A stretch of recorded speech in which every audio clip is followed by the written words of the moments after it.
हाँ जी, good evening guys. तो स्वागत है जी तुहाडा सारिਆਂ ਦਾ ਮਲੂਕਾ IAS यूट्यूब चैनल ਤੇ।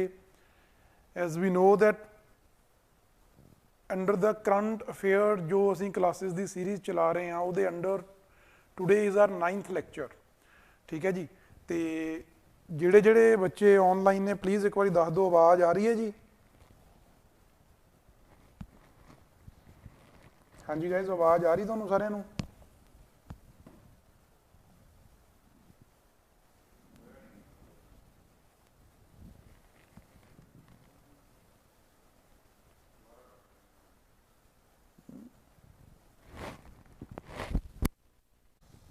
और ठीक ठाक हो जी सब? आवाज़ आ रही है गाइज?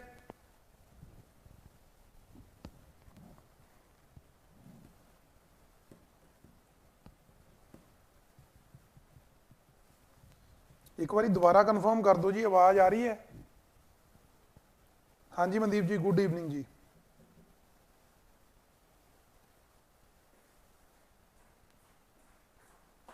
ओके जी, ओके।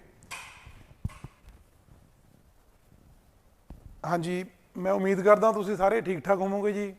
प्रैपरेशन तुहाडी तैयारी वधिया चल रही हो। तो जिवें तुहानूं कल भी दस्सिया सी कि अपना चंडीगढ़ ऑफिस का नंबर है जो फ्लैश हो रहा तुहाडी स्क्रीन ते। जे किसी तरह की कोई तुहानूं इशू हुंदी है, कोई पढ़ाई के रिगार्डिंग, कोई पेपर के रिगार्डिंग किसी भी तरह की इन्फॉर्मेशन लेनी है तो तुसीं कॉल कर सकते हो। बेझिझक कॉल करो। ਜਿਹੜੇ ਸਾਡੇ ਟਾਈਮਿੰਗਸ ਨੇ morning 9 AM to evening 7 PM, ਇਸ ਟਾਈਮ ਦੇ ਦੌਰਾਨ ਜਦੋਂ ਮਰਜ਼ੀ ਕਾਲ ਕਰ ਸਕਦੇ ਹੋ। ਠੀਕ ਹੈ ਜੀ। ਚਲੋ ਜ਼ਿਆਦਾ ਆਪਾਂ ਲੇਟ ਨਾ ਕਰੀਏ ਤੇ ਆਪਣੀ ਜੋ ਕਲਾਸ ਹੈ ਉਹਨੂੰ ਸਟਾਰਟ ਕਰੀਏ। ਤੇ ਗਾਇਜ਼ ਅੱਜ ਆਪਾਂ ਟੈਲੀਗ੍ਰਾਮ ਚੈਨਲ ਤੇ, ਜਿਵੇਂ ਤੁਹਾਨੂੰ ਕੱਲ ਦੱਸਿਆ ਸੀ, ਟੈਲੀਗ੍ਰਾਮ ਚੈਨਲ ਸਾਡਾ ਬਣ ਚੁੱਕਿਆ ਤੇ ਉਹਦੇ ਤੇ ਅੱਜ ਆਪਾਂ ਅਪਡੇਟਸ ਵੀ ਕੀਤੀਆਂ ਨੇ ਜੋ ਮਤਲਬ ਕਿ ਸਾਡੀ ਸਟੱਡੀ ਦੇ ਰਿਗਾਰਡਿੰਗ। ਪਹਿਲਾਂ ਤਾਂ 3 ਕੁਐਸਚਨ ਸੀਗੇ ਜੋ ਸਾਡੀਆਂ ਕੱਲ ਕਲਾਸ ਦੇ ਵਿੱਚ ਕਰੰਟ ਅਫੇਅਰਸ ਦੇ ਟੌਪਿਕ ਸੀ, ਉਹਨਾਂ ਦੇ ਰਿਗਾਰਡਿੰਗ ਆਪਾਂ 3 ਤੁਹਾਨੂੰ ਕੁਐਸਚਨ ਉੱਤੇ ਪ੍ਰੋਵਾਈਡ ਕੀਤੇ ਸੀ। ਪਲੱਸ ਨਾਲ ਦੀ ਨਾਲ ਜੋ ਕੁਝ ਹੋਰ ਸਾਡਾ ਪ੍ਰੀਵੀਅਸ ਈਅਰ ਕੁਐਸਚਨ ਪੇਪਰ ਦੇ ਵਿੱਚੋਂ 2-3 ਕੁਐਸਚਨਸ ਪਾਏ ਸੀ। ਪਲੱਸ ਜੋ ਹੋਰ ਇਨਫੋਗ੍ਰਾਫਿਕਸ ਜਿਵੇਂ ਕਹਿ ਲਓ ਜਾਂ ਇਨਫੋਗ੍ਰਾਫਿਕਸ ਦੇ ਫਾਰਮ ਦੇ ਵਿੱਚ ਤੁਹਾਨੂੰ ਕੁਝ ਟੌਪਿਕਸ ਆਪਾਂ ਉਹਦੇ 'ਚ ਕਵਰ ਕੀਤੇ ਸੀ। ਵੈਰੀ ਇੰਪੋਰਟੈਂਟ ਟੌਪਿਕਸ ਗਾਈਜ਼, ਜਿਵੇਂ ਰਾਮਸਰ ਸਾਈਟਸ ਜੋ ਪੰਜਾਬ ਦੇ ਵਿੱਚ ਨੇ। ਫਿਰ ਆਪਾਂ ਚੀਤਾ, ਉਹਦੇ ਬਾਰੇ ਥੋੜ੍ਹਾ ਜਿਹਾ ਇੱਕ ਤੁਹਾਨੂੰ ਇਨਫੋਰਮੇਸ਼ਨ ਦਿੱਤੀ ਸੀ ਕਿ ਉਹਦਾ ਸਟੇਟਸ ਕੀ ਹੈ। ਹੁਣ ਰੀਸੈਂਟਲੀ ਆਪਾਂ ਇੱਕ ਕੰਟਰੀ ਤੋਂ ਇੰਪੋਰਟ ਕੀਤੇ ਨੇ ਕੁਝ ਨੰਬਰ ਆਫ ਚੀਤਾਸ, ਤੇ ਉਹਨਾਂ ਨੂੰ ਆਪਾਂ ਕਿਹੜੇ ਸਾਡੀ ਵਾਈਲਡ ਲਾਈਫ ਸੈਂਚੁਰੀ ਹੈ, ਕਿਹੜੀ ਸਟੇਟ ਆ ਜਿਹਦੇ 'ਚ ਆਪਾਂ ਉਹਨਾਂ ਨੂੰ ਇੰਟਰੋਡਿਊਸ ਕੀਤਾ। ਠੀਕ ਹੈ ਜੀ। ਤੇ ਉਸੇ ਤਰ੍ਹਾਂ 1-2 ਹੋਰ ਵੀ ਚੀਜ਼ਾਂ ਜਿਵੇਂ ਸਾਡੀਆਂ ਐਂਗਲੋ ਸਿੱਖ ਨਹੀਂ, ਸਾਡੇ ਗੁਰੂ ਗੋਬਿੰਦ ਸਿੰਘ ਜੀ ਨੇ ਜੋ ਲੜਾਈਆਂ ਲੜੀਆਂ, ਉਹਨਾਂ ਦੇ ਟਾਈਮ ਤੇ ਜੋ ਵਾਰਸ ਹੋਈਆਂ, ਬੈਟਲਸ ਹੋਈਆਂ, ਉਹਨਾਂ ਬਾਰੇ ਵੀ ਤੁਹਾਨੂੰ ਇਨਫੋਰਮੇਸ਼ਨ ਦਿੱਤੀ ਸੀ। ਸੋ ਮੈਂ ਤੁਹਾਨੂੰ ਇਹ ਤਾਂ ਦੱਸ ਰਿਹਾ ਵੀ ਟੈਲੀਗ੍ਰਾਮ ਚੈਨਲ ਤੇ ਤੁਹਾਡੇ ਲਈ ਕੁਛ ਨਾ ਕੁਛ ਵੈਲਿਊ ਐਡੀਸ਼ਨ ਦੇ ਤੌਰ ਤੇ ਆਪਾਂ ਡੇਲੀ ਕੁਛ ਨਾ ਕੁਛ ਅਪਡੇਟਸ ਉੱਤੇ ਕਰ ਰਹੇ ਹਾਂ। ਸੋ ਮੇਕ ਸ਼ੋਰ ਕਿ ਤੁਸੀਂ ਟੈਲੀਗ੍ਰਾਮ ਚੈਨਲ ਨੂੰ ਜੁਆਇਨ ਕਰੋ, ਕਿਉਂਕਿ ਅੱਜ ਕੱਲ੍ਹ ਟੈਲੀਗ੍ਰਾਮ ਯੂਜ਼ ਆਪਾਂ ਸਾਰੇ ਕਰ ਰਹੇ ਹਾਂ। ਸੋ ਉਹਨੂੰ ਜੁਆਇਨ ਕਰ ਲਓ, ਤੁਹਾਨੂੰ ਉਹਦਾ ਬੈਨੀਫਿਟ ਹੋਊਗਾ। ਠੀਕ ਹੈ ਜੀ। ਹਾਂਜੀ ਹਾਂਜੀ, ਜੈ ਹਿੰਦ ਜੀ, ਜੈ ਹਿੰਦ। ਤੇ ਗਾਇਜ਼ ਜੇ ਤੁਸੀਂ ਮੈਨੂੰ ਉਹਦਾ ਆਨਸਰ ਕਰ ਦਿਓ ਕਿ ਜੋ ਆਪਾਂ ਰੀਸੈਂਟਲੀ ਸਾਡੇ ਟਾਈਗਰਸ ਇੰਟਰੋਡਿਊਸ ਕੀਤੇ ਨੇ ਉਹ ਕਿਹੜੀ ਕੰਟਰੀ ਤੋਂ ਮੰਗਵਾਏ ਨੇ, ਤੇ ਪਲੱਸ ਕਿਹੜੀ ਆਪਾਂ ਉਹ ਵਾਈਲਡ ਲਾਈਫ ਸਾਡੀ ਜੋ ਕਿਹੜੀ ਸਟੇਟ ਦੇ ਵਿੱਚ ਆਪਾਂ ਕਿਹੜੀ ਲੋਕੇਸ਼ਨ ਦੇ ਉੱਪਰ ਉਹਨਾਂ ਨੂੰ ਉਹਨਾਂ ਨੂੰ ਇੰਟਰੋਡਿਊਸ ਕੀਤਾ, ਉਹਦਾ ਜ਼ਰੂਰ ਇੱਕ ਵਾਰੀ ਆਨਸਰ ਕਰੋ। ਹਾਂਜੀ ਹਾਂਜੀ, ਚੀਤਾ, ਜਿਹੜੇ ਆਪਾਂ ਚੀਤੇ ਮੰਗਵਾਏ ਨੇ ਤੇ ਕਿਹੜੀ ਕੰਟਰੀ ਤੋਂ ਮੰਗਵਾਏ ਨੇ, ਪਲੱਸ ਕਿਹੜੀ ਆਪਾਂ ਵਾਈਲਡ ਲਾਈਫ ਸੈਂਚੁਰੀ ਜਾਂ ਕਿਹੜੀ ਸਟੇਟ ਦੇ ਵਿੱਚ ਉਹਨਾਂ ਨੂੰ ਇੰਟਰੋਡਿਊਸ ਕੀਤਾ ਗਿਆ। ਠੀਕ ਹੈ ਜੀ, ਇਹਦਾ ਆਨਸਰ ਕਰੋ। ਤੇ ਹੁਣ ਆਪਾਂ ਗੱਲ ਕਰੀਏ, ਸਾਡਾ ਜੋ ਅੱਜ ਦਾ ਟੌਪਿਕ ਹੈਗਾ ਇਜ਼ ਵੈਰੀ ਇੰਪੋਰਟੈਂਟ ਟੌਪਿਕ। ਪਿਛਲੇ 1-1.5 ਮਹੀਨੇ ਤੋਂ ਲਗਾਤਾਰ ਨਿਊਜ਼ ਦੇ ਵਿੱਚ ਹੈ ਜੀ ਟੌਪਿਕ ਇਹ। ਹਾਂਜੀ ਮਨਦੀਪ ਜੀ, ਠੀਕ ਹੈ ਜੀ, ਵਧੀਆ। ਮਨਦੀਪ ਜੀ ਨੇ ਆਨਸਰ ਕੀਤਾ।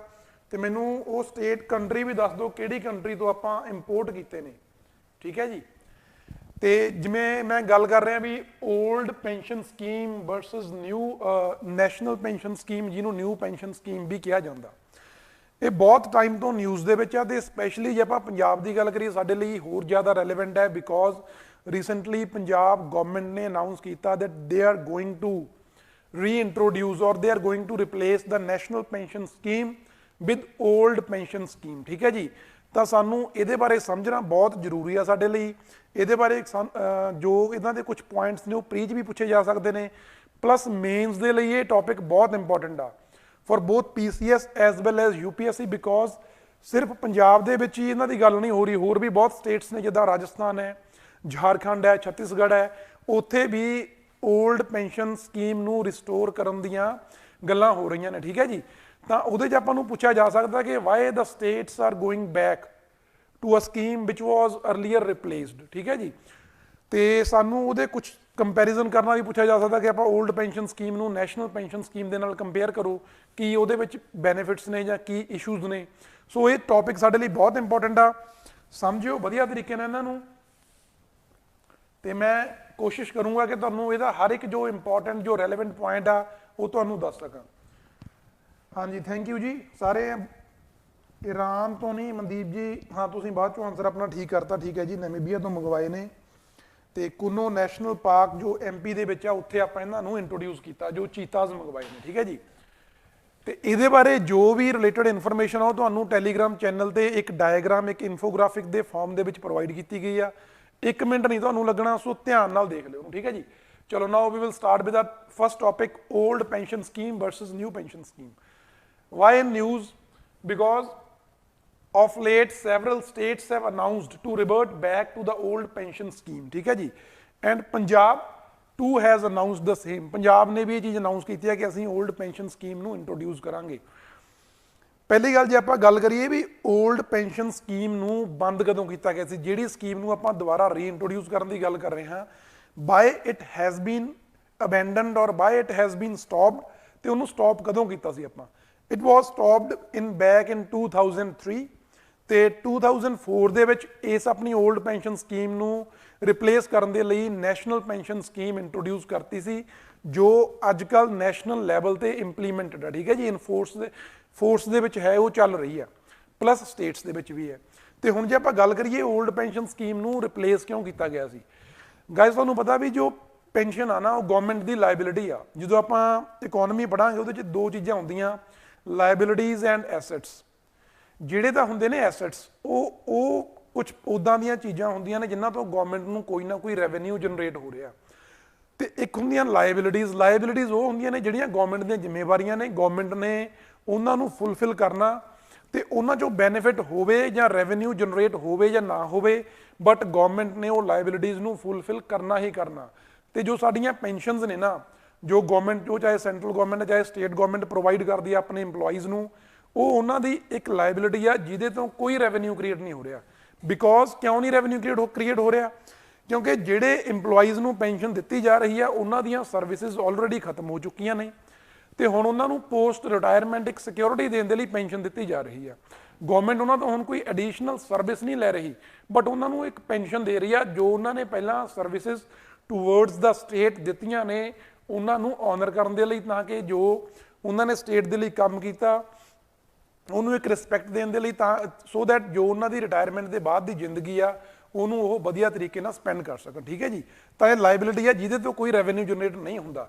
ਤੇ ਇਹਦੇ ਨਾਲ ਹੋ ਕੀ ਰਿਹਾ ਸੀ, ਜੋ ਓਲਡ ਪੈਨਸ਼ਨ ਸਕੀਮ ਸੀ, ਤੇ ਆਪਾਂ ਇਹਦੇ ਬਾਰੇ ਇਹਦੇ ਜੋ ਮੇਨ ਪੁਆਇੰਟਸ ਨੂੰ ਡਿਸਕਸ ਕਰਾਂਗੇ ਵੀ ਕੀ ਪ੍ਰੋਵੀਜ਼ਨ ਸੀ। ਬਟ ਇਹਦੇ ਨਾਲ ਚੱਕਰ ਕੀ ਸੀਗਾ ਵੀ ਗਵਰਨਮੈਂਟ ਨੇ ਰਿਪਲੇਸ ਕਿਉਂ ਕੀਤੀ ਹੈ? ਬਿਕੋਜ਼ ਗਵਰਨਮੈਂਟ ਚਾਹੁੰਦੀ ਸੀ ਆਪਣਾ ਉਸ ਜੋ ਪੈਨਸ਼ਨ ਦੀਆਂ ਲਾਇਬਿਲਿਟੀਜ਼ ਦਾ ਬਰਡਨ ਹੈ ਉਹਨੂੰ ਰਿਡਿਊਸ ਕਰਨਾ। ਠੀਕ ਹੈ ਜੀ, ਸੋ ਦੈਟ ਜੋ ਐਕਸਚੈਕਰ ਦੇ ਉੱਪਰ ਭਾਰ ਪੈ ਰਿਹਾ, ਜੋ ਇੱਕ ਬਰਡਨ ਪੈ ਰਿਹਾ ਇਨ ਦਾ ਫਾਰਮ ਆਫ ਪੈਨਸ਼ਨਸ, ਉਸ ਚੀਜ਼ ਨੂੰ ਘਟਾਇਆ ਜਾ ਸਕੇ। ਠੀਕ ਹੈ ਜੀ, when did the national pension scheme replaced old pension scheme? ਕਦੋਂ ਰਿਪਲੇਸ ਕੀਤਾ ਜੀ? old pension scheme was stopped by the government in 2003 and 2004 ਵਿੱਚ ਨਵੀਂ ਸਕੀਮ ਲਿਆਂਦੀ। ਇਹਨੂੰ ਰਿਪਲੇਸ ਕਿਉਂ ਕੀਤਾ ਗਿਆ? ਉਹੀ ਮੈਂ ਤੁਹਾਨੂੰ ਦੱਸਿਆ, to bring down the pension liabilities of the government। ਤੇ ਹੁਣ ਆਪਾਂ ਮੇਨ ਜੋ ਇੰਪੋਰਟੈਂਟ ਆ ਸਾਡੇ ਲਈ, that is how the two are different। ਇਹਨਾਂ ਦੇ ਵਿੱਚ ਕੀ ਡਿਫਰੈਂਸਿਸ ਨੇ। ਠੀਕ ਹੈ ਜੀ, ਉਹਦੇ ਬਾਰੇ ਆਪਾਂ ਗੱਲ ਕਰਾਂਗੇ। ਹੁਣ ਸਭ ਤੋਂ ਪਹਿਲਾਂ ਜੇ ਮੈਂ ਗੱਲ ਕਰਾਂ ਇਹਨਾਂ ਦੇ ਨੇਚਰ ਦੀ, ਠੀਕ ਹੈ ਜੀ, ਮਤਲਬ ਕਿ ਇਹਨਾਂ ਦੇ ਆਪਾਂ ਜਿਵੇਂ ਕਹਿ ਲਿਓ ਵੀ ਇਹਨਾਂ ਨੂੰ ਆਪਾਂ ਰੂਪ ਦੇ, ਇਹਨਾਂ ਦੇ ਰੂਪਕ ਦੇ ਜਾਂ ਰੂਪ ਦੇ ਤੌਰ ਤੇ ਕਿੱਦਾਂ ਡਿਫਰੈਂਸ਼ੀਏਟ ਕਰ ਸਕਦੇ ਹਾਂ on the basis of nature, ਜਾਂ ਇਹਨਾਂ ਦਾ ਜੋ ਮੇਨ ਜਿਵੇਂ ਕਹਿ ਲਓ ਉਹਦੇ 'ਚ ਕੀ ਹੈ ਨੇਚਰ ਦੇ ਵਿੱਚ ਕੀ ਆ ਜਾਂਦਾ। Old pension scheme is a pension oriented scheme. ਠੀਕ ਹੈ ਜੀ, ਉਹ ਸਿਰਫ ਤੇ ਸਿਰਫ ਪੈਨਸ਼ਨ ਨਾਲ ਕੰਸਰਨਡ ਸੀ। ਤੇ ਜਿਹੜੀ ਨੈਸ਼ਨਲ ਪੈਨਸ਼ਨ ਸਕੀਮ ਹੈ ਨਾ ਜੀ, ਇਹਦਾ ਨੇਚਰ ਕੀ ਹੈ? ਇਹ ਇਨਵੈਸਟਮੈਂਟ ਕਮ ਪੈਨਸ਼ਨ ਸਕੀਮ ਹੈ। ਧਿਆਨ ਰੱਖਿਓ 올ਡ ਪੈਨਸ਼ਨ ਸਕੀਮ ਸਿਰਫ ਤੇ ਸਿਰਫ ਪੈਨਸ਼ਨਸ ਦੇ ਨਾਲ ਕੰਸਰਨਡ ਸੀ, ਉਹਦੇ ਵਿੱਚ ਸਿਰਫ EMPLOYEES ਨੂੰ ਪੈਨਸ਼ਨਸ ਦੇਣੀਆਂ ਸੀ।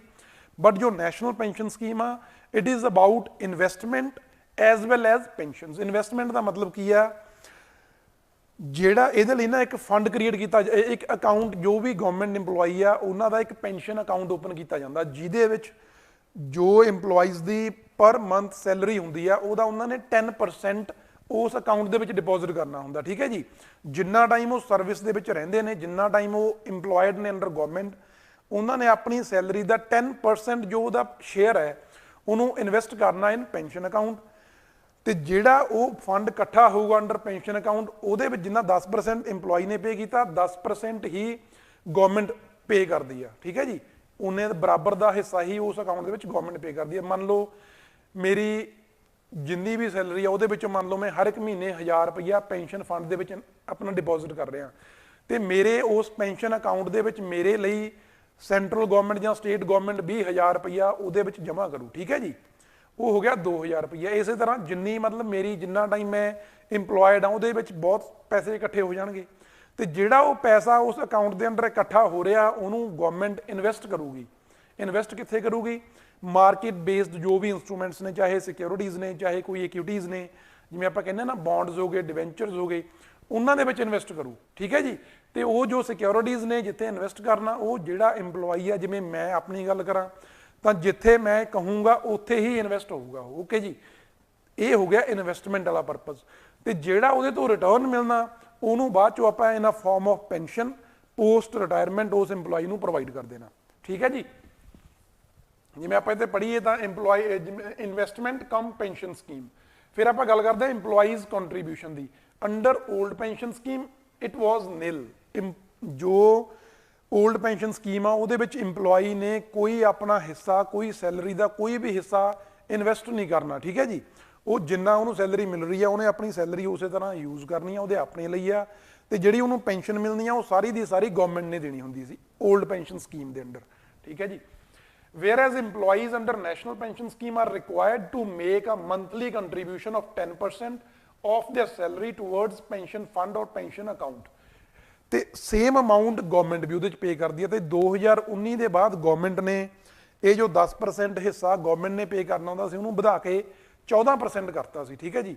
EMPLOYEE ਦਾ ਜੋ ਕੰਟਰੀਬਿਊਸ਼ਨ ਆ ਉਹਦਾ ਸ਼ੇਅਰ 10% ਹੀ ਰਹੂਗਾ, ਬਟ ਜੋ ਗਵਰਨਮੈਂਟ ਨੇ ਪੇ ਕਰਨਾ it has been increased to 14% in 2019, okay.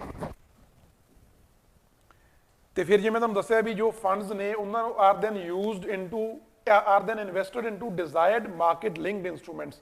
ਇਹਦੇ 'ਚ ਬਹੁਤ ਸਾਰੀਆਂ ਗਵਰਨਮੈਂਟ ਦੀਆਂ ਸਿਕਿਉਰਿਟੀਜ਼ ਹੋ ਸਕਦੀਆਂ ਨੇ, ਜਾਂ ਕਹਿ ਲਓ ਕੰਪਨੀਜ਼ ਦੀਆਂ ਸਿਕਿਉਰਿਟੀਜ਼, ਜਾਂ ਉਹਨਾਂ ਦੇ ਬੌਂਡਸ ਜਾਂ ਡਿਬੈਂਚਰਸ ਹੋ ਸਕਦੇ ਨੇ, ਸ਼ੇਅਰਸ ਹੋ ਸਕਦੇ ਨੇ, ਉਹਨਾਂ ਦੇ ਵਿੱਚ ਇਨਵੈਸਟ ਕਰਨਗੇ। ਤੇ ਉਹਨਾਂ ਦੇ ਵਿੱਚੋਂ ਜਿਹੜੀ ਰਿਟਰਨ ਆਊਗੀ ਉਹਦਾ ਜਿਹੜਾ ਜੋ ਰਿਟਰਨ ਆ ਉਹ EMPLOYEE ਦੀ ਰਿਟਰਨ ਹੋਊ, ਜੋ ਉਹਦੇ ਤੋਂ ਉਹਨਾਂ ਨੂੰ ਇਨਕਮ ਜਨਰੇਟ ਹੋਊਗੀ। ਕਿਉਂਕਿ ਜਦੋਂ ਵੀ ਆਪਾਂ ਕਿਸੇ ਵੀ ਇਕੁਇਟੀ 'ਚ ਇਨਵੈਸਟ ਜਾਂ ਆਪਾਂ ਸ਼ੇਅਰ ਦੇ ਵਿੱਚ ਜਾਂ ਡਿਵੈਂਚਰ ਦੇ ਵਿੱਚ ਇਨਵੈਸਟ ਕਰਦੇ ਹਾਂ ਤਾਂ ਕੁਛ ਨਾ ਕੁਛ ਇੰਟਰਸਟ ਮਿਲਦਾ, ਤੇ ਉਹ ਜਿਹੜਾ ਇੰਟਰਸਟ ਮਿਲੂਗਾ ਉਹ EMPLOYEE ਦਾ ਹੋਊ, ਗਵਰਨਮੈਂਟ ਦਾ ਨਹੀਂ ਹੋਊ, ਇਹਨਾਂ ਧਿਆਨ ਰੱਖਿਓ।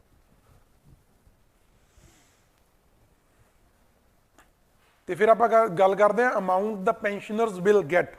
ਇਹਨਾਂ ਦੋਨੋਂ ਸਕੀਮਸ ਦੇ ਵਿੱਚ, ਹਾਂਜੀ ਗੁੱਡ ਈਵਨਿੰਗ ਜੀ ਰਕਸ਼ੀ ਜੀ, ਗੁੱਡ ਈਵਨਿੰਗ। ਹਾਂਜੀ ਹਾਂਜੀ ਖੁਸ਼ਵੀਰ ਜੀ, 2019 ਦੇ ਬਾਅਦ ਇਹਨੂੰ 14% ਕਰਤਾ। ਇਨਵੈਸਟਮੈਂਟ ਕਮ ਪੈਨਸ਼ਨ ਸਕੀਮ ਕੀ ਹੁੰਦੀ ਹੈ ਗਾਇਜ਼? ਮੈਂ ਤੁਹਾਨੂੰ ਦੱਸ ਰਿਹਾ ਵੀ ਜਿਵੇਂ ਮੈਂ ਤੁਹਾਨੂੰ ਹੁਣੇ ਐਕਸਪਲੇਨ ਕੀਤਾ ਵੀ ਇਹਦੇ 'ਚ ਦੋਨੋਂ ਚੀਜ਼ਾਂ ਨੂੰ ਧਿਆਨ 'ਚ ਰੱਖਿਆ ਗਿਆ, ਪੈਨਸ਼ਨ ਨੂੰ ਵੀ ਪਲੱਸ ਇਨਵੈਸਟਮੈਂਟ। ਇਨਵੈਸਟਮੈਂਟ ਮਤਲਬ ਹੁੰਦਾ ਆਪਾਂ ਕਿਸੇ ਵੀ ਚੀਜ਼ ਦੇ ਵਿੱਚ ਨਿਵੇਸ਼ ਕਰਨਾ, ਇਨਵੈਸਟ ਕਰਨਾ। ਜਿਵੇਂ ਮੈਂ ਆਪਣੀ ਗੱਲ ਕਰਾਂ, ਮੈਂ ਕਿਸੇ ਕੰਪਨੀ ਦੇ ਸ਼ੇਅਰਸ ਦੇ ਵਿੱਚ ਜਾਂ ਮੈਂ ਇਨਵੈਸਟ ਕਰ ਸਕਦਾ, ਠੀਕ ਹੈ ਜੀ। ਮੈਂ ਕੁਝ ਵੀ ਕਮਾ ਰਿਹਾ, ਜਿਵੇਂ ਲੋਕ ਕਰਦੇ ਹੀ ਨੇ ਨਾ, ਸ਼ੇਅਰ ਮਾਰਕੀਟ ਹੁੰਦੀ ਆ, ਉੱਥੇ ਆਪਾਂ ਕੰਪਨੀਆਂ ਦੇ ਸ਼ੇਅਰਸ ਦੇ ਵਿੱਚ ਇਨਵੈਸਟ ਕਰਦੇ ਹਾਂ। ਉਸੇ ਤਰ੍ਹਾਂ ਇਹਦੇ 'ਚ ਕੀ ਹੁੰਦਾ ਵੀ ਜਿਹੜਾ ਫੰਡ ਜਿਹੜਾ ਇੱਕ ਪੈਨਸ਼ਨ ਅਕਾਊਂਟ ਦੇ ਵਿੱਚ ਪੈਸਾ ਇਕੱਠਾ ਹੋਇਆ ਨਾ, ਉਹਦੇ 'ਚ ਕੰਟਰੀਬਿਊਸ਼ਨ ਤਾਂ ਮੈਂ ਤੁਹਾਨੂੰ ਦੱਸਿਆ ਵੀ ਦੋਨਾਂ ਦੀ ਆ, EMPLOYEE ਦੀ ਵੀ ਆ ਪਲੱਸ ਗਵਰਨਮੈਂਟ ਦੀ ਵੀ ਆ। ਉਹ ਜਿਹੜਾ ਪੈਸਾ ਇਕੱਠਾ ਹੋ ਰਿਹਾ ਉਸ ਪੈਸੇ ਨੂੰ ਇਨਵੈਸਟ ਕਰਨ ਦੇ ਲਈ ਯੂਜ਼ ਕੀਤਾ ਜਾਊ। ਕਿੱਥੇ? ਜੋ ਮਾਰਕੀਟ ਬੇਸਡ ਇੰਸਟਰੂਮੈਂਟਸ ਨੇ, ਉਹ ਸਿਕਿਉਰਿਟੀਜ਼ ਹੋ ਸਕਦੀਆਂ ਨੇ ਗਵਰਨਮੈਂਟ ਦੀਆਂ, ਉਹ ਸ਼ੇਅਰਸ ਤੇ ਹੋ ਸਕਦੇ ਨੇ, ਡਿਬੈਂਚਰਸ ਹੋ ਸਕਦੇ ਨੇ ਕਿਸੇ ਕੰਪਨੀ ਦੇ। ਉਹਨਾਂ ਦੇ ਵਿੱਚ ਇਨਵੈਸਟਮੈਂਟ, ਉਹਨਾਂ 'ਚ ਉਸ ਪੈਸੇ ਨਾਲ ਇਨਵੈਸਟਮੈਂਟ ਕੀਤੀ ਜਾਣੀ ਆ। ਇਹ ਤਾਂ ਹੋ ਗਿਆ NPS ਦਾ ਇਨਵੈਸਟਮੈਂਟ ਵਾਲਾ ਜੋ ਸੈਗਮੈਂਟ ਹੈ, ठीक है जी। जे आप गल करिए पेंशन की, जिवें मान लो भी मैं रिटायरमेंट तो 10 साल पहला मैं NPS स्कीम दे विच इन्वेस्ट करना शुरू किया सी, ते 10 सालों के जिहड़ा पैसा इकट्ठा होया वो गਾਹਾਂ इन्वेस्ट हो गया मार्केट दे विच, ते उहदे तो क्योंकि जिवें मैं तुहानूं दस्सिया भी शेयरस तो ना सानूं कुछ ना कुछ इंटरस्ट मिलता हुंदा। मतलब तुसीं ऐ मान लो भी सारा 10,000 रुपया इकट्ठा होया सी, वो 10,000 इन्वेस्टमेंट उहदी 10,000 की मार्केट च इन्वेस्टमेंट करती, प्लस उहदे तो जिवें मान लो भी 3,000 रुपया मैनूं इंटरस्ट की फॉर्म च मिलिया, तो टोटल 13,000 रुपया हो गया। वो जिहड़ा वो 13,000 होया वो मेरी कह लो भी एक तरह ना पेंशन है, तो वो जिहड़ी मैं अपने जो रिटायरमेंट के बाद की उम्र वो यूज़ करनी आ, उन्होंने यूज़ करने के भी अगे दो डिफरेंट तरीके ने, वो आपां हुणे गल करांगे।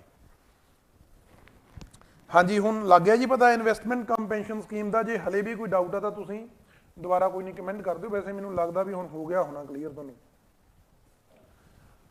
तो हुण आपां गल करिए amount the pensioner will get, उन्होंने कितनी पेंशन मिलनी है, क्योंकि जो ओल्ड पेंशन स्कीम सी ना जी उहदे च इंप्लॉई ने कंट्रीब्यूशन कोई नहीं सी करनी, जिन्नी उन्होंने सैलरी मिल रही है वो सारी उहदे सैल्फ यूज़ लई हुंदी सी। ठीक है जी, उहदे कह लो भी अपने उहदे सैल्फ यूज़ लई हुंदी सी, इन हैंड उन्होंने सैलरी मिलती सी जां चाहे बैंक च मिलती जिथे मर्जी मिलती आ, उहदे चों कोई उन्हें शेयर कोई भी उहदा परसेंटेज किसी पर्टिकुलर जो गवर्नमेंट डिसाइडेड स्कीम उहदे च इन्वेस्ट नहीं करना सी।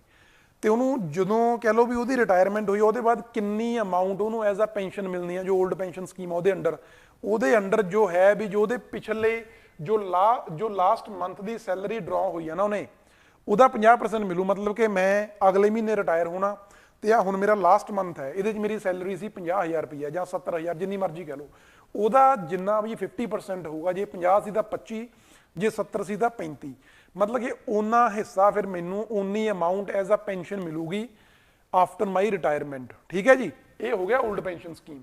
हुण जे आपां गल ते एक इहदे च गल होर इंपॉर्टेंट है जिहड़ी ध्यान च रखण वाली है, वो है कि ये जिन्नी भी पेंशन मिलती है ना, जो पेंशन अमाउंट मिलती है वो टैक्स फ्री है, वो उपर किसी तरह का कोई इनकम टैक्स या कोई टैक्स नहीं लगू। ठीक है जी, टैक्स फ्री सी वो। तो फिर आप गल करिए नैशनल पेंशन स्कीम के अंडर उन्होंने की बेनिफिट, जो इंप्लॉई आ उन्होंने कितनी पेंशन मिलनी आ। जिवें मैं तुहानूं पहलां दस्सिया भी उहदे च जो पैसा इकट्ठा होया उन्होंने दो तरीकों से यूज़ किया जाऊ, जो बेनीफिशियरी है उन्होंने किवें होऊ, एक तो हो गया भी जदों उहदी रिटायरमेंट हुई आ, जिवें मान लो भी मैं तुहानूं कहा जी 13,000 रुपया मेरे पेंशन अकाउंट दे विच इकट्ठा हो गया, हुण मैं अज रिटायर हो रहा तो उस 13,000 का जिहड़ा 60% आ वो मैं एज अ लंपसम अमाउंट मतलब कि पूरे का पूरा इक्को टाइम कढ़ के मैं अपने लिए वरत सकदा। ठीक है जी, 13,000 का 60%, तो वो उपर कोई टैक्स नहीं लगूगा 60% के उपर। ठीक है जी, वो मैं इक्को बारी कढ़ के यूज़ कर लिया। ठीक है जी, लंपसम अमाउंट के कढ़ के मैं अपने लिए वरत लिया, मैं कुछ भी कर सकदा उहदा। ते बाकी जिहड़ा सैकेंड पार्ट बचिया 40% वो फिर अगे मैं एन्यूटीज़ दे विच इन्वेस्ट करना होऊ, अगे फिर उन्होंने इन्वेस्ट करना पऊ, तो उहदे उपर जिहड़ा मैनू रिटर्न मिलना, जिहड़ा इंटरस्ट मिलना, उहदे उपर मैनू जो पैसा उहदे तो जनरेट होऊ वो उस तो बाद मैं मंथली पेंशन के फॉर्म च यूज़ करूँगा, तो जिहड़ा उहदे ते मैनू इंटरस्ट मिलना उहदे उपर मैनू टैक्स भी पे करना पैना। ठीक है जी, मतलब 60% इहदे च टैक्स फ्री आ नैशनल पेंशन स्कीम के अंडर, तो जिहड़ा 40% जिहड़ा बाद चों मैं यूज़ करना अपनी पोस्ट रिटायरमेंट मंथली पेंशन की फॉर्म के उहदे ते मैनू टैक्स पे करना पऊ गवर्नमेंट नूं। क्यों? क्योंकि वो मैं फिर इन्वेस्ट कर रहा एन्यूटीज़ दे विच, ते जिहदे तो मैनू कुछ ना कुछ ब्याज आ रहा, इंटरस्ट आ रहा, तो जिहड़ा वो इंटरस्ट आ रहा वो मेरी इनकम आ, तो उहदे ते मैनू इनकम टैक्स पे करना पऊ। उहदे लई कुछ ना कुछ अगे क्राइटेरियाज ने भी किन्ने अमाउंट तक वो टैक्स फ्री होऊगा, वो आपां नूं इन्ना डिटेल च इन्नी डीप जाण दी लोड़ नहीं है। बस इन्ना कुं ध्यान रख लो भी 60% आ वो टैक्स फ्री आ, तो जो 40% पिछे बचिया उहदे उपर मैनू टैक्स पे करना पऊ, ये डिफरेंस आ। ठीक है जी, थोड़ा जिहा कंपलीकेटेड आ ते बट समझ आ जाना चाहिए। हाँ जी सतिंदर जी ठीक ठाक जी, तुसीं सुनाओ ठीक हो?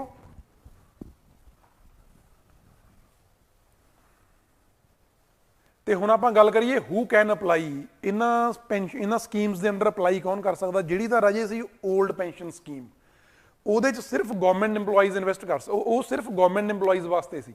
ठीक है जी, तो जिहड़ी हैगी आ साडी नैशनल पेंशन स्कीम ये गवर्नमेंट इंप्लॉइज के नाल जो प्राइवेट पब्लिक है साडे प्राइवेट सिटीजनस ने इंडिया के वो भी इन्वेस्ट कर सकते हैं, वो भी इसका बेनीफिट लै सकते हैं। ठीक है जी, बस कंडीशन एक प्रोवाइड आ भी वो 18 तो 65 साल के होने चाहिए ने। 18 ਤੋਂ 65 ਸਾਲ ਦੀ ਉਮਰ ਦੇ ਵਿੱਚ ਕੋਈ ਵੀ ਬੰਦਾ, ਉਹ ਚਾਹੇ ਗਵਰਨਮੈਂਟ ਦੇ ਨਾਲ ਇੰਪਲੋਈ ਹੈਗਾ ਜਾਂ ਨਹੀਂ ਹੈਗਾ, ਉਹ ਜਾਂ ਪ੍ਰਾਈਵੇਟ ਤੌਰ ਤੇ ਕੰਮ ਕਰ ਰਿਹਾ ਜਾਂ ਕੰਮ ਨਹੀਂ ਵੀ ਕਰ ਰਿਹਾ, ਉਹ ਵੀ ਇਸ ਪੈਨਸ਼ਨ ਸਕੀਮ ਦੇ ਵਿੱਚ ਇਨਵੈਸਟ ਕਰਕੇ ਇਹਦੇ ਬੈਨੀਫਿਟਸ ਲੈ ਸਕਦਾ ਪੋਸਟ ਦਾ ਏਜ ਆਫ 65। ਠੀਕ ਹੈ ਜੀ, 18 ਤੋਂ 65 ਸਾਲ ਤੱਕ ਉਹਨੂੰ ਇਹਦੇ ਵਿੱਚ ਇਨਵੈਸਟ ਕਰਨਾ ਪਊ। ਜਿਵੇਂ ਗਵਰਨਮੈਂਟ ਨੇ ਕਹਿ ਲਾ ਵੀ ਘੱਟ ਤੋਂ ਘੱਟ ਉਹਨਾਂ ਨੇ ਕਿਹਾ ਵੀ 1500 ਜਾਂ ਇਹਦੇ ਲਈ ਅਲੱਗ-ਅਲੱਗ ਹੈ ਵੀ 5000 ਜਾਂ 2000 ਰੁਪਏ ਜਾਂ ਜਿੰਨਾ ਵੀ ਹੈ ਇੰਡੀਵਿਜੂਅਲ ਦੇ ਲਈ ਉਹ ਇਨਵੈਸਟ ਕਰਨਾ, ਉਨਾ ਹੀ ਗਵਰਨਮੈਂਟ ਕਰੂ ਤੇ ਜਿੰਨਾ ਪੈਸਾ ਇਕੱਠਾ ਹੋ ਜੂ ਬਾਅਦ ਚੋਂ 65 ਸਾਲ ਦੀ ਉਮਰ ਦੇ ਬਾਅਦ ਉਹਨੂੰ ਮੰਥਲੀ ਬੇਸਿਸ ਤੇ ਪੈਨਸ਼ਨ ਦੇ ਫਾਰਮ 'ਚ ਉਹਨੂੰ ਮਿਲਣ ਲੱਗ ਜੂਗਾ। ਠੀਕ ਹੈ ਜੀ, ਇਹ ਧਿਆਨ ਰੱਖਿਓ ਇਹ। ਤੇ ਇਹਦੇ 'ਚ NRIs ਵੀ ਇਨਵੈਸਟ ਕਰ ਸਕਦੇ ਸੀ। ਠੀਕ ਹੈ ਜੀ, ਜਿਹੜੇ ਕਿਉਂਕਿ NRIs ਵੀ ਸਿਟੀਜ਼ਨ ਆਫ ਇੰਡੀਆ ਹੀ ਹੁੰਦੇ ਨੇ, ਉਹ ਨੌਨ ਰੈਜ਼ੀਡੈਂਟਸ ਆਫ ਇੰਡੀਆ ਨੇ, ਹੈ ਤਾਂ ਇੰਡੀਅਨ ਨਹੀਂ ਉਹ, ਬਟ ਇੰਡੀਆ 'ਚ ਰਹਿ ਨਹੀਂ ਰਹੇ। ਠੀਕ ਹੈ ਜੀ, NRIs ਵੀ ਨੈਸ਼ਨਲ ਪੈਨਸ਼ਨ ਸਕੀਮ ਦੇ ਅੰਡਰ ਇਨਵੈਸਟ ਕਰ ਸਕਦੇ ਨੇ ਕਿਉਂਕਿ ਇਹ ਸਕੀਮ ਹੈਗੀ ਆ ਹਲੇ, ਹੈ ਨਾ, ਨੈਸ਼ਨਲ ਲੈਵਲ ਤੇ ਹੈਗੀ ਆ। ਕੁਝ ਸਟੇਟਸ ਇਹਨੂੰ ਰਿਪਲੇਸ ਕਰਨ ਦੀ ਗੱਲ ਕਰ ਰਹੀਆਂ ਨੇ, ਬਟ ਇਹ ਸਕੀਮ ਖਤਮ ਨਹੀਂ ਹੋਈ। ਸੋ ਸਾਡੇ ਲਈ ਰੈਲੇਵੈਂਟ ਹੈ, ਸਾਡੇ ਲਈ ਇੰਪੋਰਟੈਂਟ ਹੈ, ਸਾਡੇ ਪੇਪਰ 'ਚ ਪੁੱਛੀ ਜਾ ਸਕਦੀ ਆ। ਸੋ ਧਿਆਨ ਰੱਖਿਓ, ਜਿਹੜੀ ਓਲਡ ਪੈਨਸ਼ਨ ਸਕੀਮ ਸੀ ਉਹ ਸਿਰਫ ਗਵਰਨਮੈਂਟ EMPLOYEES ਵਾਸਤੇ ਸੀ, ਤੇ ਜਿਹੜੀ ਨੈਸ਼ਨਲ ਪੈਨਸ਼ਨ ਸਕੀਮ ਆ ਇਹ ਹਰ ਇੱਕ ਇੰਡੀਅਨ ਸਿਟੀਜ਼ਨ ਆ ਜੋ ਉਹ ਇਹ 'ਚ ਨਿਵੇਸ਼ ਕਰ ਸਕਦਾ, ਇਨਵੈਸਟ ਕਰ ਸਕਦਾ ਇਹਦੇ 'ਚ। ਠੀਕ ਹੈ ਜੀ, ਉਮਰ ਦੀ ਬਸ ਗੱਲ ਆ ਵੀ 18 ਤੋਂ 65, ਪਹਿਲਾਂ ਇਹ 18 ਤੋਂ 60 ਸੀ, ਬਟ ਬਾਅਦ ਚੋਂ ਗਵਰਨਮੈਂਟ ਨੇ ਜਿਹੜੇ ਕਹਿ ਲਓ ਵੀ ਪ੍ਰਾਈਵੇਟ EMPLOYEES ਨੇ ਜਾਂ ਗਵਰਨਮੈਂਟ EMPLOYEES ਨਹੀਂ ਹੈਗੇ ਜਿਹੜੇ ਉਹ ਇਨਵੈਸਟ ਕਰ ਰਹੇ ਨੇ ਨਾ ਅਦਰ ਦੈਨ ਗਵਰਨਮੈਂਟ EMPLOYEES, ਉਹਨਾਂ ਵਾਸਤੇ ਏਜ ਵਧਾ ਕੇ 18 ਤੋਂ 65 ਕਰਤੀ ਇਹਦੇ 'ਚ।